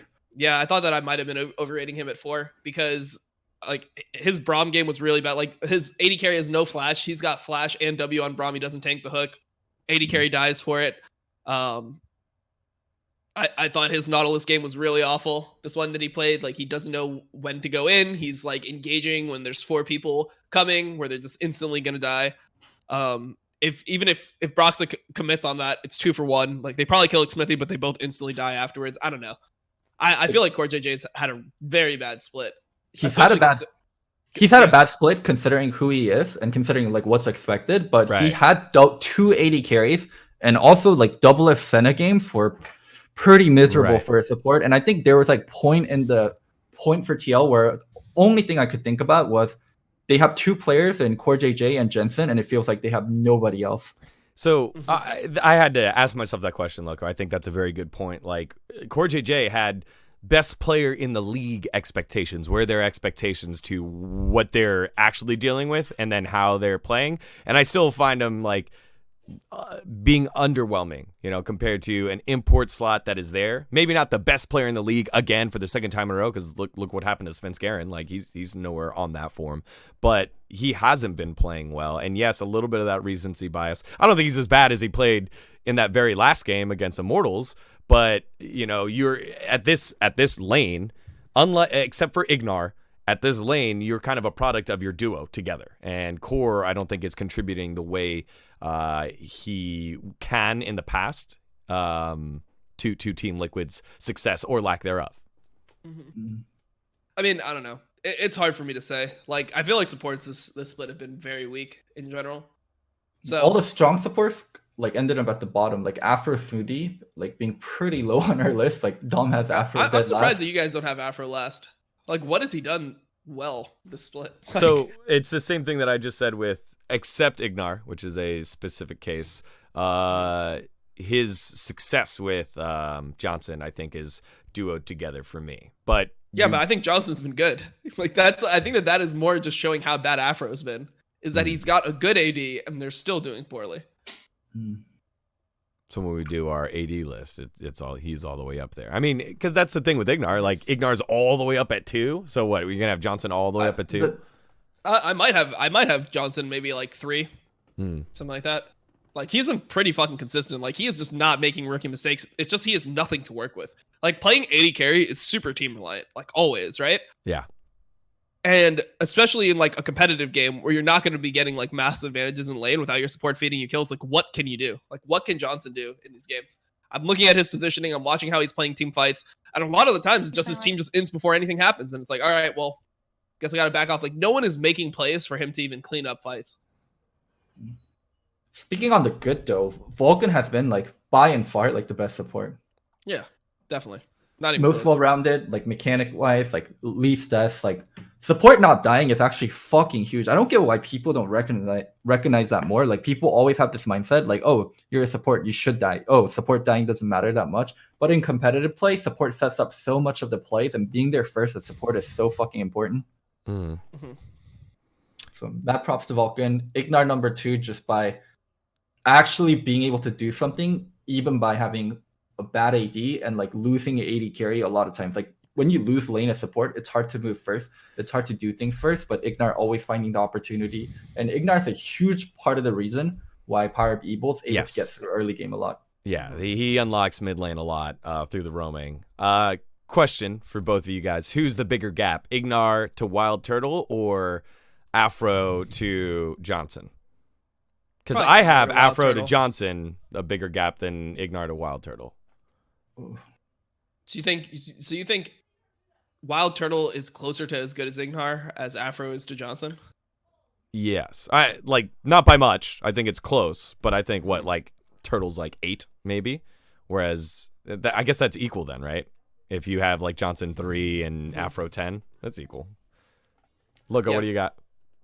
It's hard to judge because like Ignar's not very well rounded, and he's number 2. What do I feel like Afro just. I'm trying to think about like good plays that he's made this split, and it's really hard for me. Like I remember like in fucking week 1, some of his Tom Kench like eats were pretty good. Yeah, really good on time. Yeah, that's about it though. Like versus CLG where they were getting good engages, Kench did really well. That's about it to me. Afro hasn't been very good. Oh, I'm not sure if you can credit everything to Afro, but Dignitas in the earlier part of the split understood how to swap for Herald better than any other team. Yeah, bro, because they're just clutch, bro. They're literally clutch gaming from last split. They started that shit. I'd imagine that has to go to Afro, right? He's the one making the calls for bottom. It can't be Johnson saying, hey, we should be swapping now. We should be pushing. I mean, I feel like that could just be a think card thing, honestly. Like he was the one that seemed to really pressure that idea based off all the content that I saw last year from Clutch. Yeah. I felt like he was just kind of the one where he's just like, that's just his coaching philosophy. Like that was one thing that he knew and hammered in more than like any other coach was like the 10-minute swap for Rift Herald. So now the 8-minute swap I feel like might be more, but I think what teams are starting to realize is like teams don't understand why they're swapping a lot of the time. Like they'll swap and they'll be like, nice, we got Herald. And it's like, dude, if the enemy AD carry is sitting bot and gets like 4 plates while you get like your Herald and top turret, it's not worth it. Like you came out negatively in terms of like experience, and gold is like funneled onto the right person on the enemy team as well. So yeah, I think that they kind of just got like pigeonholed into one play style. Like they're like, oh, this is the right way to play. Like this is good. Yeah. Like we do this swap, but they don't really understand like the dynamic of when it's good or like why it's not absolutely like essential every single game. I like what you do in most of our tier list, where you're like, all right, these are the groupings. So we have, if we did this for support, it'd be first and second are locked in. You got the top 2. And then everyone else is kind of bad. That's my grouping. Your grouping for this. You got Vulcan, then Ignar, then like I don't even give. I think top 2, bottom 2, and then middle. Well, bottom 2 we have different. Yeah, bottom 2 is different. Oh, yeah, bottom 2 might be different. You really think if you had Keith, where would you have it? Oh, 10th. 10. Okay. Keith would be 10. It'd be Keith 10th, and then it'd be Smoothie 7th, 8th Stunt, 9th Afro. Yeah, even then, me and Loco are a little bit more closer on Afro. Like we have like basically every 2's a pairing, right? Core JJ, Bio, Core JJ. Like that's I don't next. know, man. I've been really Zazel, Hako, Zazel. I've been really unimpressed with Afro the split. What about Zazel? I feel like his trade over to EG has been such a big drop off. And Loco, you made a anti-bang hype, I think comment last week, but they have been a solid duo down on the bottom side of the map. He just hasn't been the same Zazel that we saw back in hand. Yeah. They haven't been good in early game, and also the meta's not that great for Zazel. I think All-Star meta was perfect. All-Star Braum meta was perfect for Zazel, and then like Nautilus, Leo, Tom Kench, like these aren't Zazel champions as much. I mean, I don't know. He's looked all right. I guess. Like his Rumble game, I thought was okay. You know, I think that when he's been playing with Bang, like they've started to become like one of the better bot lanes. Like I would say that probably right now they're like the 4th best bot lane, maybe the 3rd best bot lane in the league, which is something. You know, you got to give some credit to him. That's more of like follow up. I'm trying to think. It's like more of follow up double lift. Ignar has turtle. Yeah, but I mean, at least they can play like at least there's some picks where they look good, right? Like when they play Senna. They're the 2nd best Senna team after C. Actually, they're the 2nd Senna team after C9. I don't think there is a 3rd Senna team. Yep. Either way, I mean, I think that it's something. Like, I mean, if we're fucking like rating a bunch of teams that we don't think are good, like that has to be the strength of EG, right? Yeah. Like Jizuke is like kind of crazy, and then their bot lane's been consistent. Their top lane's been awful, and Svenskern's been hit or miss. Yeah, Jizuke highest first blood rate in the league, I think at 50 something. He's been just making all the openings for that team to kick things off. All right. Yeah.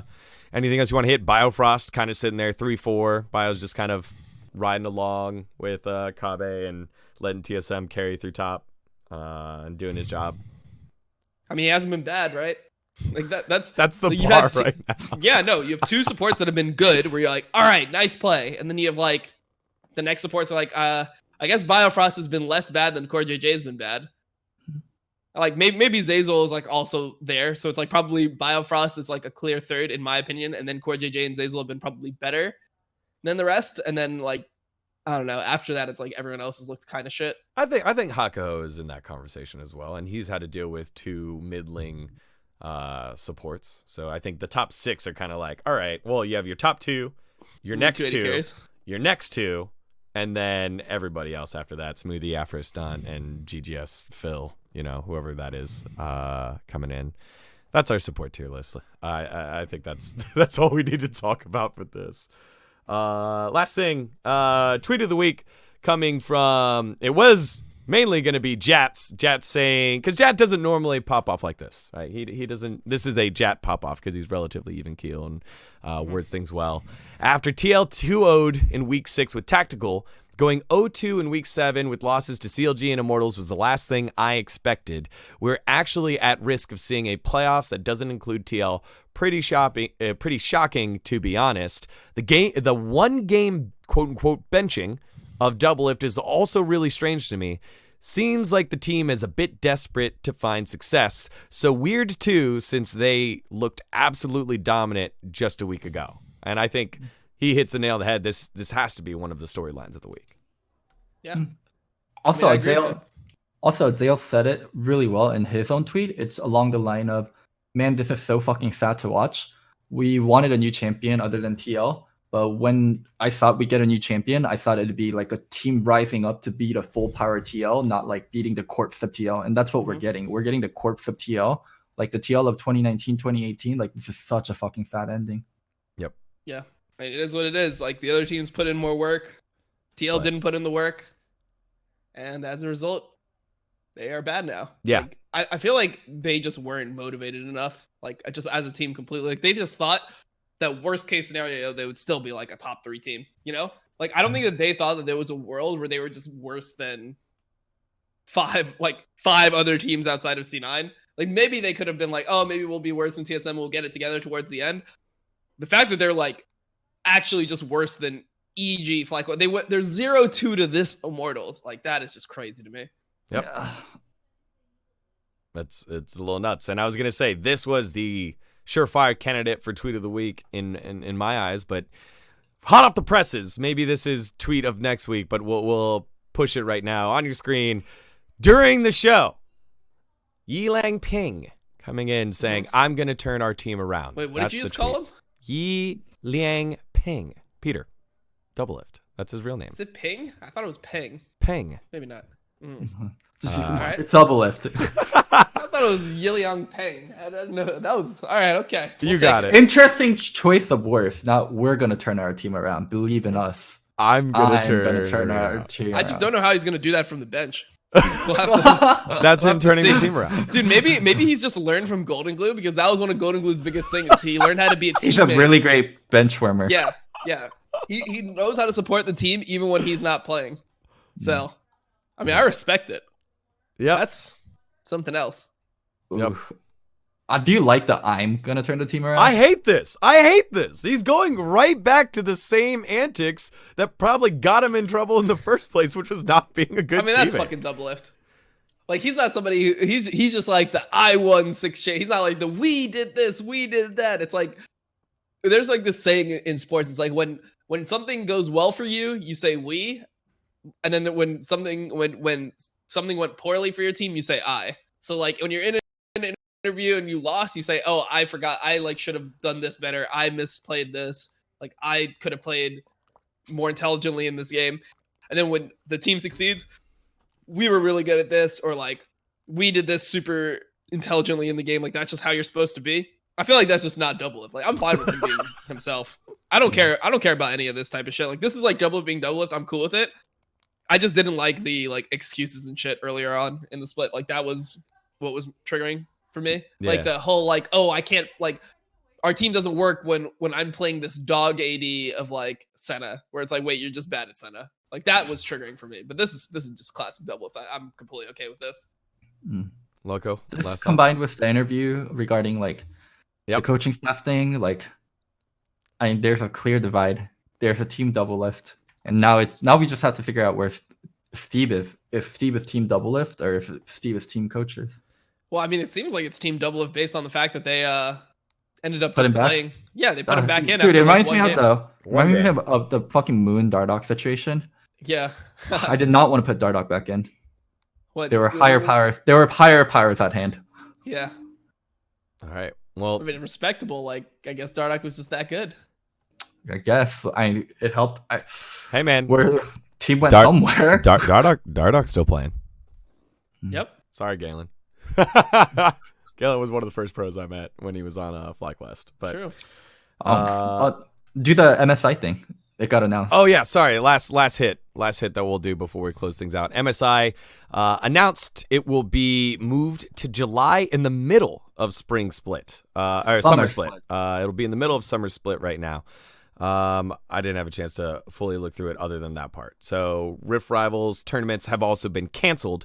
So global head of League of Legends esports, John Needham, saying, after discussing with all of our leagues and other stakeholders, we made the decision to move our annual mid-year global tournament from May to June. We want to make sure that we take the correct precautions given how much the COVID-19 situation has impacted international travel and live events for nearly every sports and entertainment property, but we're committed to ensuring that MSI remains a truly globally resonant experience. So there you go. That was broken by ESPN. So always getting the scoop. Who was it? Oh, it was Emily. Emily wrote it. Another great journalist here in our space. Thoughts on MSI being pushed to June in the middle of the season, or July in the middle of the season? So it's just troll as fuck. Because what is this now? It's like international Rift Rivals. Yeah. I don't even know what this means. Like, how do you even, so what is it based off the teams that are finish, like, so you finish first in the regular season in spring and then that determines it, or is it like based off some of your summer ranking? Like, how does I would imagine it works like this. Like if you win the split in spring, like actual playoff, so you're just guaranteed MSI no matter how you're doing in summer? Yeah. It has to be that way. Okay. Well, I mean, if it's that, then I think that's just kind of weird because you don't even know who's going to be like, things can, like things can just change. There's plenty of teams that, like, for example, like 2016 CLG, they were really fucking good in spring and they won spring and then they went to MSI and they got second in MSI. But like by the time like you were halfway through the summer split, they were like 6th place team and they like somehow miraculously got 4th. Yeah, they had the MSI hangover. But now there's no MSI hangover for whatever team I don't really, whatever. Bro. I know. I don't care. This makes me care about MSI even less than I cared about it before somehow. Like I didn't think it was possible. That was my fuck at all. That was my CLG fanboy coming out, just making fucking excuses for CLG sucking. And I would have to guess that it goes off of spring because for some reason, if they didn't take spring rankings and they did it off summer regular season, then spring literally means nothing. Yeah. Literally it means nothing. You don't get any world points. You don't go to MSI. It means literally nothing. I think it means nothing. Also, from just thinking as a former rider, like from a logistical standpoint, that is insane to get all the visas of whatever team is winning at that time. Like it's impossible. They didn't announce location, did they? No. Okay, I so bet they you it's just, can't. like LA. They can't, I like- bet you it's just fucking LA or some shit. yeah, like they can't, and because they Or don't know where it's going to Berlin be. or But something. if it's going to be like on a whim like that, it's probably easiest to host at LA one of the or Europe. LCS. LA Yeah. or Europe or Yeah, it China. has to be just Or be I one guess of those actually, studios. I guess they would never be China. Yeah, no, it can't be China. Yeah. Come on. No, I don't think teams would send their players there. Yeah, what the fuck to MSI, bro? Yeah, I'd be like, They just nah. announce it. They're like, all right, so MSI this year decided to put it in Wuhan, China. It's like, come on, man. Like, really? Italy is also beautiful. Yeah. Jizuke, do you want to go home? Yeah. All right. Well, that's our news there from MSI and taking a look. Last question on that, though. Do you feel like it could be beneficial in the middle of a split, right? It's not like MSI where it's like, hey, look, you go to MSI, you do an international event to see and test your practice protocols and how teams are based off of, and more of like, hey, you're going in to MSI in the middle of a split, so therefore you're getting actual usable meta information. It's not going to change that much by the time like the end of the split playoffs rolls around compared to midseason where it can completely change. Yeah, I mean, I guess I Is really that a don't- stretch? Am I stretching this? I don't even know if that's a stretch. It's just like I just don't know like how good the teams are going to even be that are going to MSI at that point. Then like, that's kind of how I see it. It's like a lot of teams that go to MSI kind of slump in summer and then get their shit back together. So we just have to see like the strength of the teams, like how good they're playing at that moment. You know, I feel like as soon as the teams become champions of spring, then you have like a little bit of time where it's like, okay, we're like we just won finals, we're in form, like let's play another tournament. They like have their like Let's stuff keep it together. going. Yeah. Yeah, like they're in best of 5 format, right? Like they just played a bunch of best of 5s like in a row, and they prep for best of 5, so they're kind of like in that mindset. Whereas like when you're just playing a bunch of like best of 1s versus random teams, you're trying to like figure out what's good in the meta. Then normally there's like a big mid-season change after MSI, where like a lot of things change in the game, and like whichever teams adapt better to that will probably be the teams that are good at this mid-split MSI. But I think about teams like for example G2 last year, where G2 last year they did really well at MSI, and they didn't look like the insane same G2 like in summer, right? Like they kind of slumped in summer and then ramped things back up towards Worlds. So some teams just like might not look as strong as they actually are there. Yeah, but I do remember like one of the interview pieces during Worlds last year, G2 said like, hey, winning MSI showed us that we belong here on a global stage. We already knew that we shit on everyone in EU, but it showed that we can do it even against some of the world's best. Like, and that's weird to hear from G2 because we expect them as like a world power, but when was it Perks or was it Caps? It was one of those two saying that. It's like, oh, it actually came to fruition. So it's not like, hey, this is something we hope we can do. It's something that we can do, and gave them even more confidence on the bigger stage. So just something to note, keep an eye on. And plus, I wouldn't mind seeing Cloud9 G2 get some experience together. It's good for Cloud9. All right. Anything else that you guys want to close out on? Logo, No, Dom? I think I'm good. It's a long show. Yeah, It was a long. There is like one topic that we can talk on really shortly because I think it's really relevant and it was pretty big. It's the whole LF Mark Z stuff. We don't have to go into the. I don't actually didn't even follow the drama at all, so I don't really have a good opinion on this. We don't have to go into the entirety of the Morello versus Leandri, but the point that Mark Z brought up was there's a lot of like bullying going on, and there's a lot of like needlessly flaming going on from like the analyst community, and we are one of the biggest flaming shows, so I thought it'd be good Flaming for us about to talk. what? He's Players. talking about how we should encourage discussion. We should encourage like healthy discussion about League of Legends, but not attacking people where there doesn't need to be attack. So the reason why I did that. Oh, at the that end sounds of, really fucking entertaining.